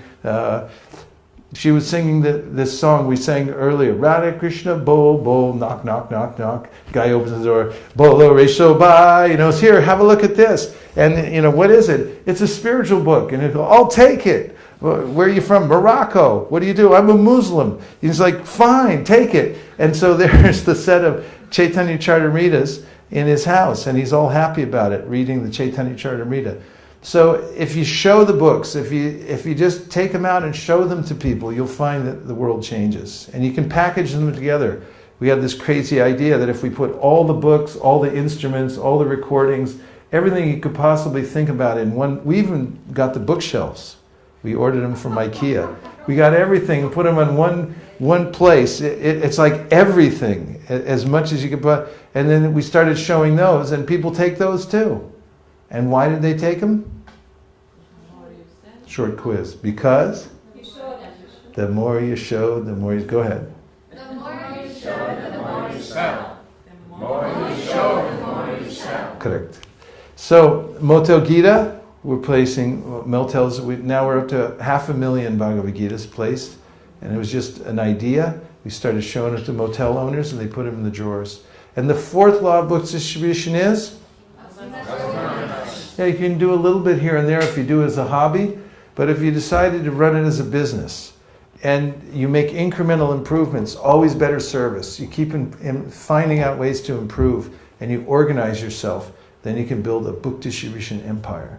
In our little place, we started in a tiny little house in San Jose many years ago. And we only had just a handful of devotees. And we kept moving up, improving, and we started our monthly Sankirtan festival. That was one day in a month when everybody in the community, they're all householders, would come together and distribute books together. When we first started, we had 4 devotees going out. So we split into 2. That was our first goal, to have 2 places where devotees went out. And if they distributed 5 or 10 books, it was a huge celebration. And we just kept incrementally improving and organizing everything that we could. Last year, we were the 3rd largest temple in the world for book distribution. We gave $501,000, $500,000 to the BBT last year. From a tiny little temple with 4 devotees, now there's 150 devotees going out. And all we did was make incremental improvements, and I'm seeing it all over the world. If you just organize and come together, brainstorm, and talk about ways to improve. And I write about this in more detail in my book, Our Family Business, about how to organize. If you do that consistently, you'll build a book distribution empire that will shock the world. Because now we're going for $1 million a year from our tiny little temple there in Silicon Valley. You have to make clear that no one lives in the temple. I have to make clear that nobody lives in the temple. They're all people that live outside. Of course, brahmacharis going out and traveling Sankirtan or regularly on the streets is a huge program, and it's our mainstay in so many places. And this other model of a lot of people each doing a little bit is an emerging model which is successful all over the world. So Prabhupada organized in so many different ways. This is the 7th purpose of ISKCON, and you'll notice that he says by distributing books and periodicals, magazines, we'll achieve the aforementioned purposes of ISKCON. So we named 7, and the last one says, by book distribution, we'll attain all the other 6. Organized means you have to have things on your calendar ready to go. You have to have very clear goals. And all of North America has been doing this over time, and we've had dramatic expansion. We've tripled book distribution in North America by setting goals and looking to meet them on a regular basis through organization. And one of the principles is the monthly Sankirtan Festival, organizing a time when everybody in the community, at least one day a month, everybody can contribute to the Sankirtan party, and devotees can go out together to various places. It's so much fun. Everybody comes. The kids come, the brahmacharis come, everyone together goes out, and it takes a lot of organization to do a one-day event like this. And in the course of organizing for it, you develop all kinds of new systems and efficiencies that you never knew were there. At one point in time, it's called forced efficiency. You're working towards a particular date. So we're doing these, we call MSFs, all over the world. There's a special recipe for making it fun, using teamwork, creating fresh challenges for the devotees, encouraging the heck out of everyone, and empowering people to be part of the Sankirtan party. And we have various means of organizing over time, which are listed there. What was MSF? MSF stands for Monthly Sankirtan Festival. It's spread to dozens of places around the world. Countries, communities are doing this. And it starts with something on a regular basis, and it'll have multiple effects. One of the things we do for the MSF, Monthly Sankirtan Festival, when we first start, we invite people to come. We do a training, and then we have a strategy for taking everybody out to various spots. So everybody gets to try to do book distribution. And we say, however, that we're not going out to distribute books. We're only going out to see if we can move the troops from one place to the next, because the hardest thing about the Monthly Sankirtan Festival is troop movement. What's the hardest thing? Yeah, just moving devotees out the door. Everyone's standing around. Who's got the keys? I don't know. I saw them over here a minute ago. You're there for 2 hours. If you organize ahead of time so you can move all the devotees from one place to another, it's a huge accomplishment. So wherever we start these, we always say, the only goal we have is to touch the pavement.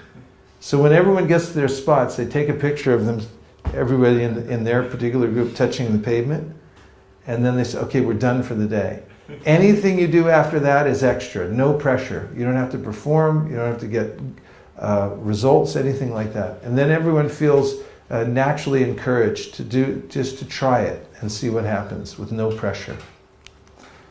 So here's a few of our mantras. Book distribution is high sadhana. Say that one.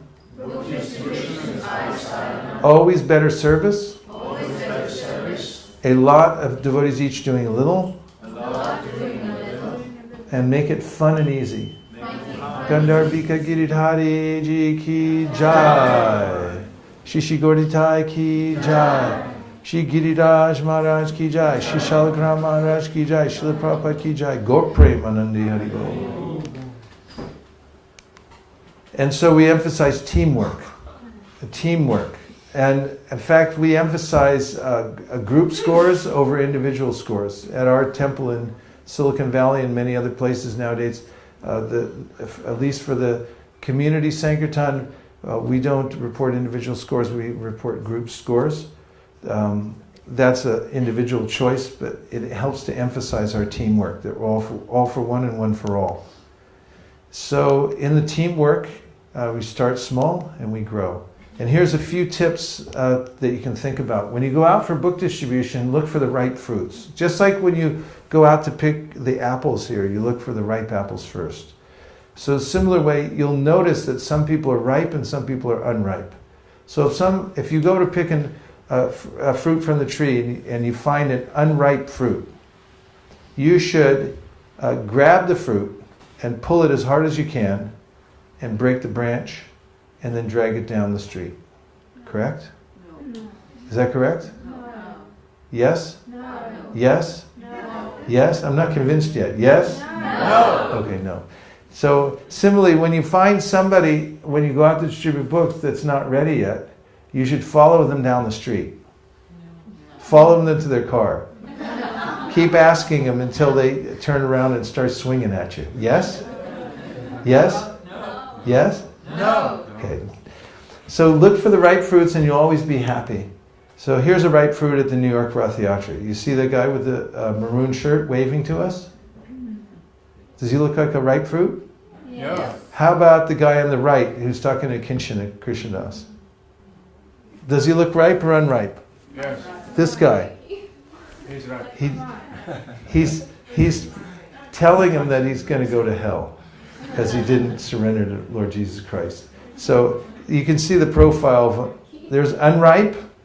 Here's, say it. Right. Say it. Right. Right. Faster. You got to be able to see this fast.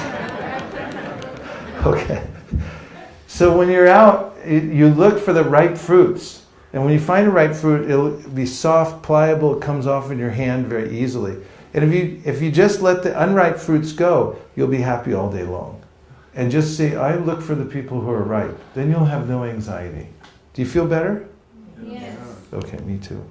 And also core and explore. Do 80% of what you know works, but take 20% of your time to try new things you've never tried before. Tendency is stay in your comfort zone. We know this works, that's all we do. But the world changes all the time. Besides, you get a relative advantage if you find out new means of doing things. Experiment with what's working elsewhere. Try new things, new markets, new ways of presenting, and you'll find that you'll grow like this very nicely. Core and explore. Say that. Core and explore. Correct. Our prime directive is to leave everyone with a good impression. What's our prime directive? Leave everyone with good impression. We are ambassadors of goodwill. We are in the Service business. correct. Our motto is Always at their service. we are, Krishna's instruments. we remain, Humble and hungry. we go out for, Self-purification. we do service for. Service sake. I save one soul at a time, beginning with. Myself. We treat people with. Respect. We offer. Kind words. We focus on. Teamwork. Preaching means. Giving. Don't be. Condescending. Express. Empathy. Practice. Reflective listening. Make people feel. Special. Why? They are. Correct. Develop the habit of expressing sincere gratitude and thanks to people you meet, live with, and associate with. So there's many different ways to distribute books, but the basic principles are what are important. Many of which we just mentioned there. Be an ambassador of goodwill. Go out with this mood of giving, and you'll find that people respond in wonderful ways. Now here are a few ideas about how to sell a book on its own merit. And I'm going to talk specifically about the Bhagavad Gita. Prabhupada said there's enough merit in our books that if you simply describe them sincerely, anyone will buy. So here are the very basic steps that we use, that I use. Now, there are many ways to distribute books, and I do it different ways, but for the sake, when I go to teach a class on book distribution, I show this way.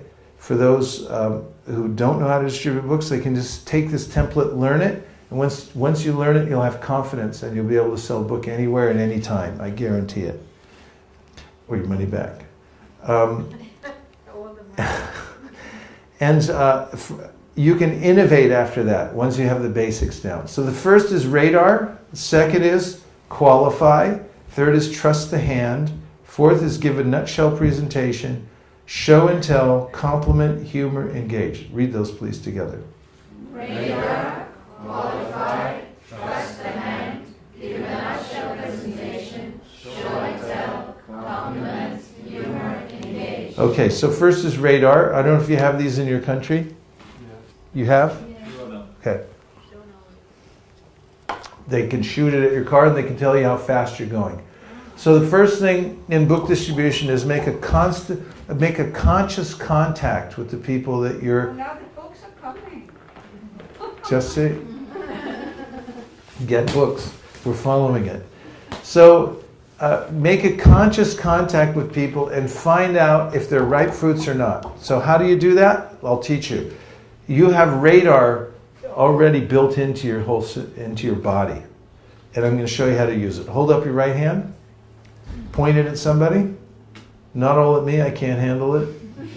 Find somebody to point it at. And I'm going to tell you, right hand, just like this.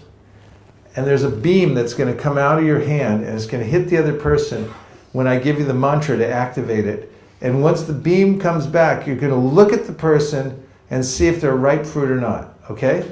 Are you ready? Yeah. Okay, I'm going to give you the mantra. Hold up your hand. Point it at somebody. 1, 2, 3. Hi. What did you find? Did you find a ripe fruit? Yeah? Anybody else? Ripe fruit? Anybody get an unripe fruit? So you're all ripe fruits in here. So when you go out anywhere, if you just make a conscious contact with people, you say hi, hi, hi, then you'll notice some people won't even look at you. Ripe or unripe? What if they look at you and say, why don't you get out of here before I call the cops? Ripe or unripe? Okay, that's unripe. That won't happen though, don't worry. And then, what if somebody, you hold up your hand and you say hi, and they go back to you, they say hi, ripe or unripe? Right. Exactly.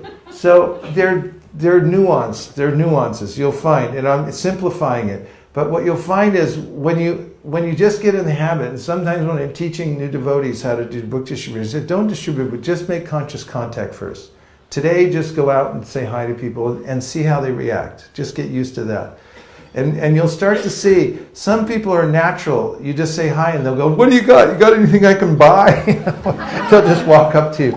I mean, some people are so ripe you can't even believe it. And you don't have to say anything. They'll come over and it's like, give me the books in your bag right now.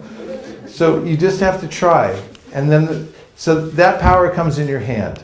The next is qualify, because people don't know why you're handing them an object, and therefore they get a little jumpy. So you don't want to make them jumpy, so you have to qualify them first.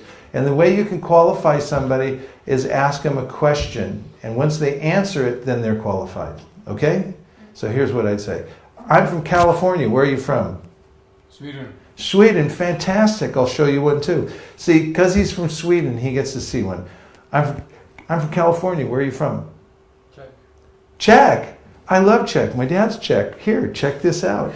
And so immediately, I find somebody, whatever they're from, whatever they're into, that's what I'm into. And sometimes if I see their shirt, it'll say Arctic Trucks, and I'll go, Arctic Trucks? Yeah. He's got a shirt on Arctic Trucks. Now you're talking my language. I love Arctic Trucks. Fantastic. Good to meet you. And here you go. This is from, and I always say, this is from such and such to so and so. For instance, from California to Czech, from California to Sweden. And if you're, from the same country, you say the town you're from, and then from there. And one of the ways is just to qualify people. You don't ask them a yes or no question. You ask them a question where they can answer with a noun, and they'll say, yeah, I'm from such and such a place. And you say, okay. And your body language is that, okay, whatever you just said, that was the best thing you could have ever said in your life, and that just qualified you to take a look at what I'm about to show you. So the next is called Trust the Hand, and I want you to notice this picture. You see this lady's hand? What's it doing? Now look at her face. What's the face saying? I don't think I should do this. And the hand's going, I don't care, I'll take it. So the hand grabs stuff. And the mind gets all, like, I don't know, the hand's going, I'll take it. So you take the book and you hand it to the hand. Don't deal with the mind. Just say, here, take this. And the hand will go, all right. So once the hand takes it, then they have possession of the book. Then it becomes a very personal thing. So while we're handing the book over, you have to say something. Because you just thrust it at them. So here's one thing that you can say. Repeat after me. Books on yoga and meditation that show you how to get free from stress. Books on yoga and meditation that show you how to get free from stress. Books on yoga and meditation that show you how to get free from stress. Okay, say it. Try. Books on yoga and meditation that show you how to get free from stress. Very good. Okay, anyone else? Book of yoga and meditation show you how to get free from stress. Perfect.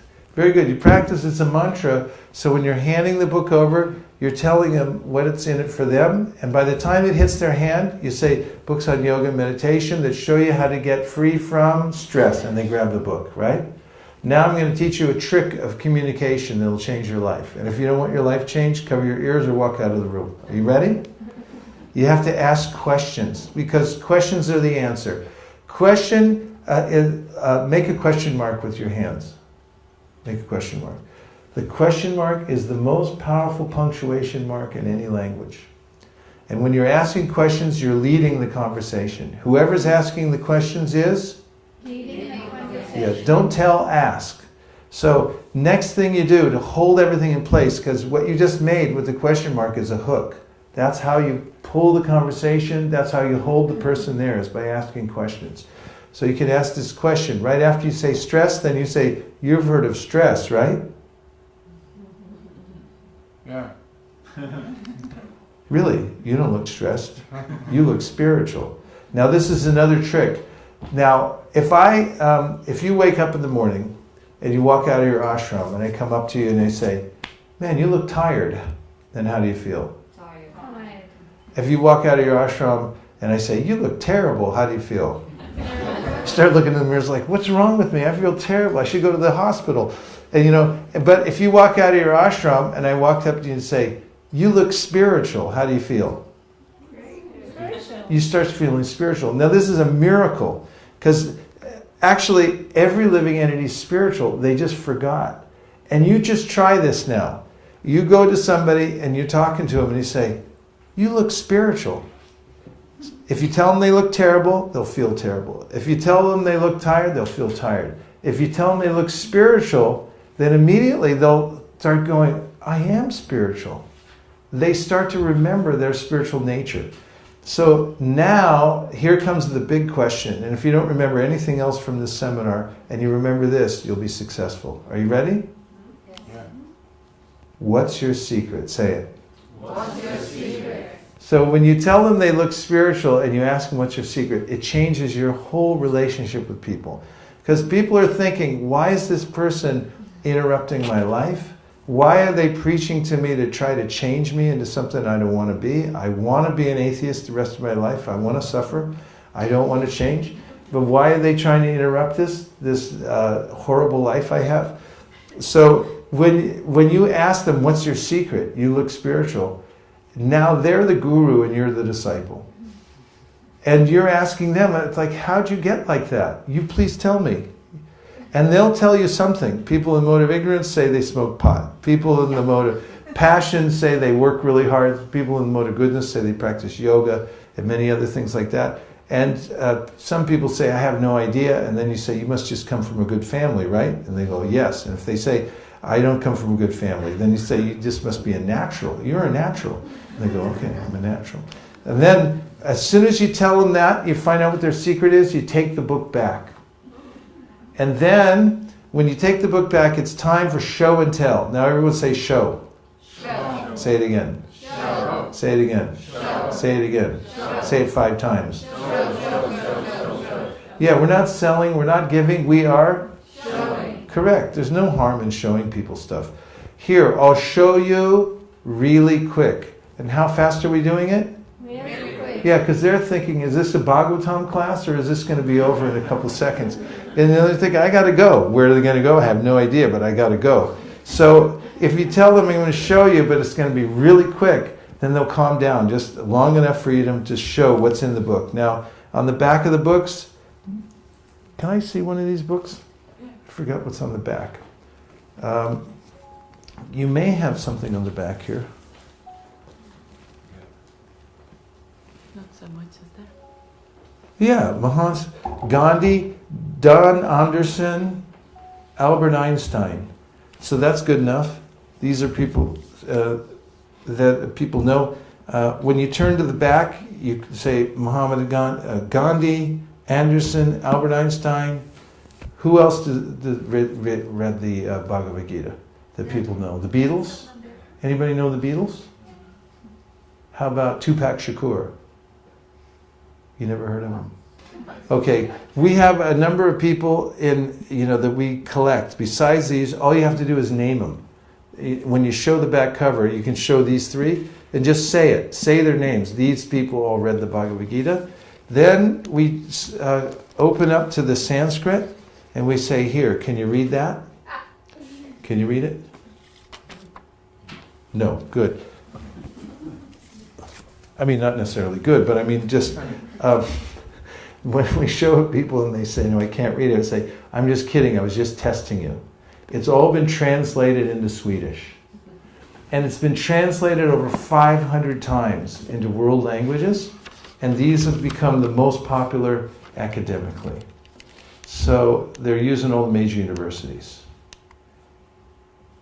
which I don't think you have in the front of yours, so you can just mention it. Then we open to the changing bodies picture. You ready for that? Here it is. And we say, look, we show them the picture, hold it like this, we start here, we end up here, we're just passing through, and then you can ask them, where are you in all this? Where are you? Here? Middle. Middle, you're up here? Yeah, a little further. A little here? Okay. When people see this, they immediately get oriented towards this spiritual knowledge, because it's such a powerful picture.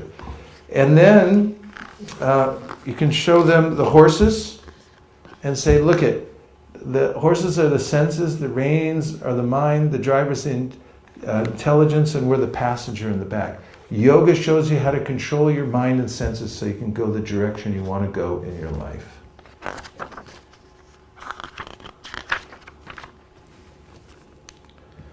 And we have different pictures and such, so I'm skipping through some of these. And then we ask people, you've heard of karma. Have you heard of karma? Yes. What does it mean to you? Nothing. If more people in the world thought like you, it'd be a better world to live in. Now, you ask me what karma means to me. What does it mean to you? Well, there's rabbits and there's rainbows and stuff moves around in the world and it's really far out. And you say, whoa, I really like the way you put things. Say it. If more people in the world thought like you, it'd be a better world to live in. Okay. What does karma mean to you? Just say what goes around comes around. Goes around, comes around. Whoa. I really like the way you put it. If more people in the world thought like you, it would be a better world to live in. So this is an opportunity in your presentation to really show them some appreciation. And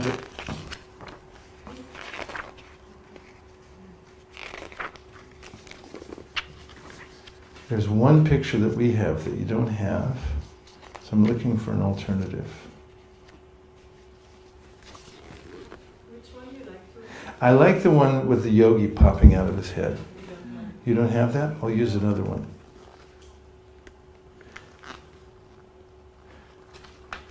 Well, here's a guy with a lion's face, half a tiger and half a... We ask people, what do you do professionally?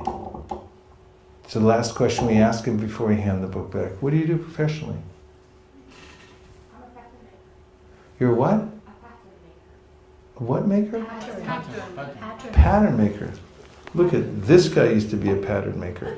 Now, whatever they say, whatever their profession is, what do you do? I'm an engineer. What kind of engineer? Civil engineer. Look at this guy used to be a civil engineer. That's 50% of the people laugh. They go ha ha ha, and 50% of the people go really, and then you go no, not really, and then they go ha ha ha ha. And as soon as they go ha ha ha, that's when you hand the book back. Because when they're laughing, then you hand the book back, like they say, what are you professionally? I'm a civil engineer, I'm a Sunday school teacher, I'm a dancer. Really? This guy used to be a civil engineer. This guy used to be a Sunday school teacher. Really? This guy used to be a dancer. But you can use this picture too, it doesn't matter. It still works.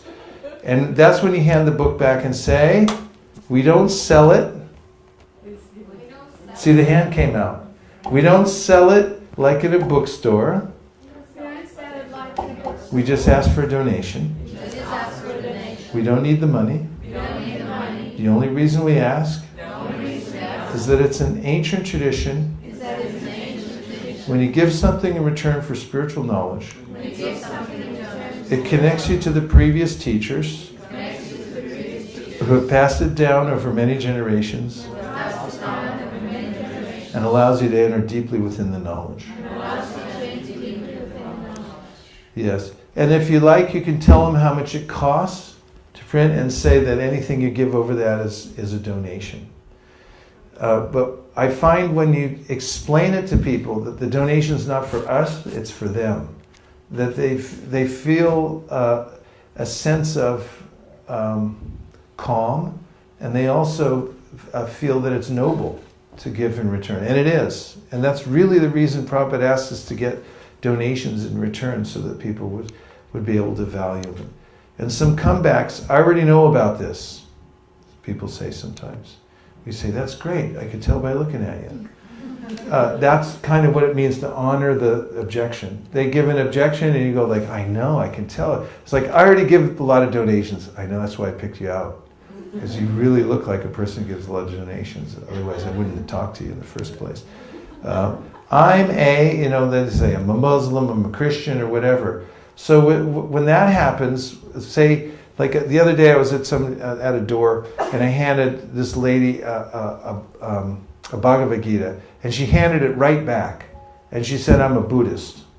And I said, oh, great, I'll show you this one. So I took the Bhagavad Gita back. I didn't resist it. I didn't say, no, take it. I said, oh, I'm sorry. I took it back, said, here, this one's for you. And I gave her Sri Shapanishad, and she took it. So you can't reject what they're giving back. They already rejected it. You take it, you honor their rejection, you take it back, and you give them something else. And then you can explain it. Like I meet Muslims all the time, say, I'm Muslim. Oh, okay, here, this is for you. This book teaches Allah is within everyone's heart. The main purpose of life is to develop love for Allah. And people have forgotten about Allah. Or they're looking in the external world. They forget that prayer is the source of life. And it's like we just ask for a donation. We don't need the money. It's to spread love for Allah, and they'll be happy to help. Are you selling this? We refuse to sell it. It's too valuable. We just take a donation. Okay, I'll help. No problem. How much should I donate? We try to keep it under $100, but in your case, we're thinking about making an exception.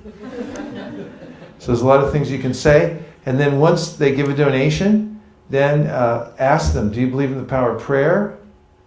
I don't know if that's a good thing to say here in your country, because people might not believe in prayer. Is that true? Yes.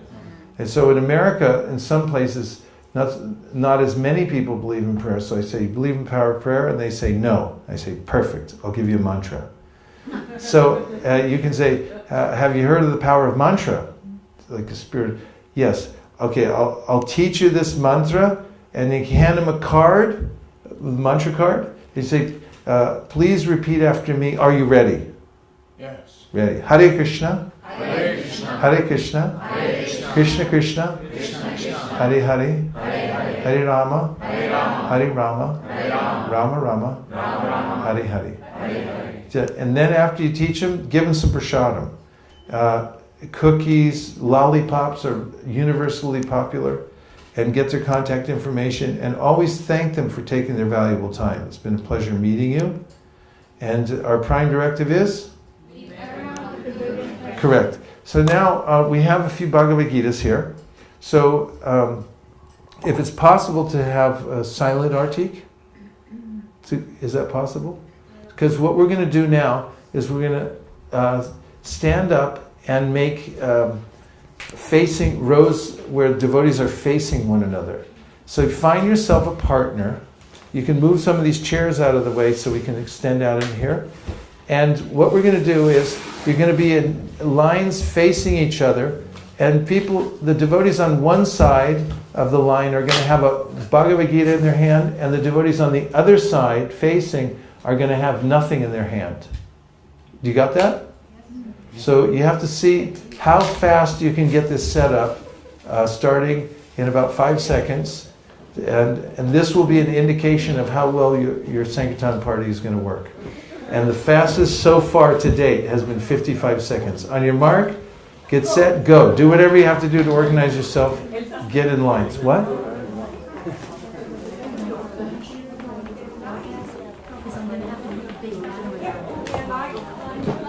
It would be nice if we could see a little bit of the interaction.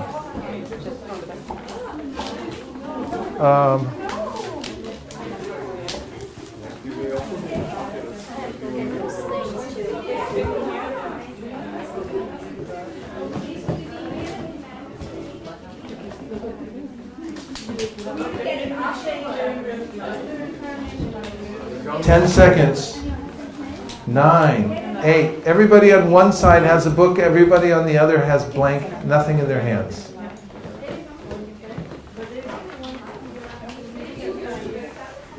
5, 4, 3, 2. You might want to move down a little bit into the room. Give yourself some room. Spread the line down a little further out that way. Move down towards the wall there. Move everything down. Yeah.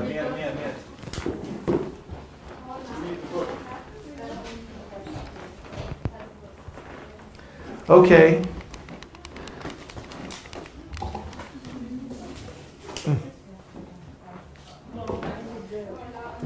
Okay, so I'm on, less than 20% battery. Mm-hmm. So I have to carry the big battery around too. Plus I have to go back and get the cards and things. Okay. So you want me to We'll just just- do a little bit? Yeah, all right. Yeah. Yeah, you can go get the bag. Okay, so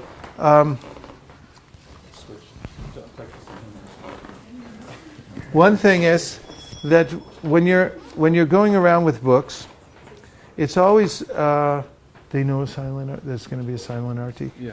It's okay. Okay. So one thing is, if you're going around distributing books and you're holding the book like this, people notice you from a mile away, and they'll cross the street to get on the other side because they'll go, "That guy's after me." And so I always keep the book either under my arm like this and stand like this. You see how I am? This is cool as a cucumber in an icebox. You stand back, you stay cool. And if otherwise, you keep the book in your bag, but keep it out of your hands. Don't hold it in your hands, and telegraph. Don't telegraph to that you're coming after them, okay? So first thing is, when I'm going to see somebody, then I'm making a conscious contact. I'm not running after them. I'm just seeing if they're ripe fruit or not. So I'm like this. Hi. Hi. Oh, California. Where are you from? Sweden. Sweden. I love Sweden. Fantastic. This is from America to Sweden. Books on yoga and meditation that show you how to get free from stress. You've heard of stress before, right? Yes. Really, because you don't look stressed at all. In fact, you look spiritual. What's your secret? I watch birds. I knew it. I knew it. I could tell. Here, I'll show you really quick. Gandhi, Anderson, Albert Einstein, they all read this book. Can you read this? No. Haha, I was just testing you. It's all translated into Swedish, and it's been translated many times. Out of all the translations, this is the most popular in all the universities. And I'll show you really quick. We all start here. We end up here. We're just passing through. Where are you in all this? Right there? I'm over here. I was here 5 minutes ago. And look at this. Our senses are like horses. They pull us in different directions. But yoga teaches how to control the senses so you can go the way you want in life. And you've heard of karma before, right? Yes. Well, what does it mean to you? Action and reaction. Whoa. I really like the way you put things. If more people in the world thought like you, it would be a better world to live in. What do you do professionally? I watch birds. My God, look at this guy was a bird watcher. Just kidding. We don't sell these like in a bookstore. We only ask for a donation. We don't need the money. The only reason we ask, when you give something in return for spiritual knowledge, it connects you to the previous teachers who have passed it down over many generations and allows you to enter deeply within the knowledge. Thank you. You're welcome. They cost us, with shipping, about $10. Anything you give over that is a donation. Give a donation. Let the record show that he gave, what do you have over here, kroners or what's it called? And how much is 20 kroners? $2. Let the record show he gave 100 kroners. Okay? And have you heard of the power of mantra meditation? No. Oh, beautiful. I'll teach you this mantra. By saying it, it wakes up your spiritual consciousness. I'll say it one time and you can repeat so you know how to do it. Are you ready? Yes. Hare Krishna. Hare Krishna. I've handed him a mantra card. That's what I'm doing right here. Hare Krishna. Hare Krishna. Krishna Krishna. Krishna Krishna. Hare Hare. Hare Hare. Hare Rama. Hare Rama. Hare Rama. Rama Rama Rama. Rama. Hare Hare. Hare Hare. You're a natural. And now I'll hand him some prasadam, like lollipop. Prabhupada authorized this in 1972 to offer lollipops right to the deities. He said, what is the harm? He said they do it in India all the time, and we can do it too. So we started offering lollipops to Kishore Kishori and to all the different deities, for Sankirtan deities. So we give them a lollipop. Thank you very much for taking, and that's for being so kind, and thank you for taking your valuable time. And if the person is specifically interested, I'll have a pad in my pocket and a pen, and I'll take down the information or get it on an electronic device. And then thank you for taking your valuable time. And so they get the Ma Mantra, they get a book, and they get prasadam. And then you got their name. Okay? Any questions? Before you're going to try it. And what you'll do is go this way one time, and then you'll go back the other way. Once you go one way and you go through as best you can, now help them out. Try to coach them. Don't put obstacles like, I don't live here, I don't know who you are, or whatever. Just try to help them. The main thing is to go through one time, make some mistakes, but get through it, and go through the whole rep one time on this side, and then stop. And then we're going to switch over and you're going to go the other way. Okay? Are you ready to try it? Do you have any questions before we go? Will you have questions after also? You can have questions all through the whole thing. Once we stop and go the other way, that's when I see if there's any questions. And hopefully in my bag that Nirkul is bringing, I have a card that has all the sequence written down. I can't remember if I loaded them all in there. And if not, I'll make sure that you get them later, okay? Are you ready to try this? Yes. Yes. Swedish or English? What's more natural for you? Well, Swedish. Okay, then either way. Whatever way is most natural for you, you present that way, okay? Are you ready? On your mark, get set, distribute.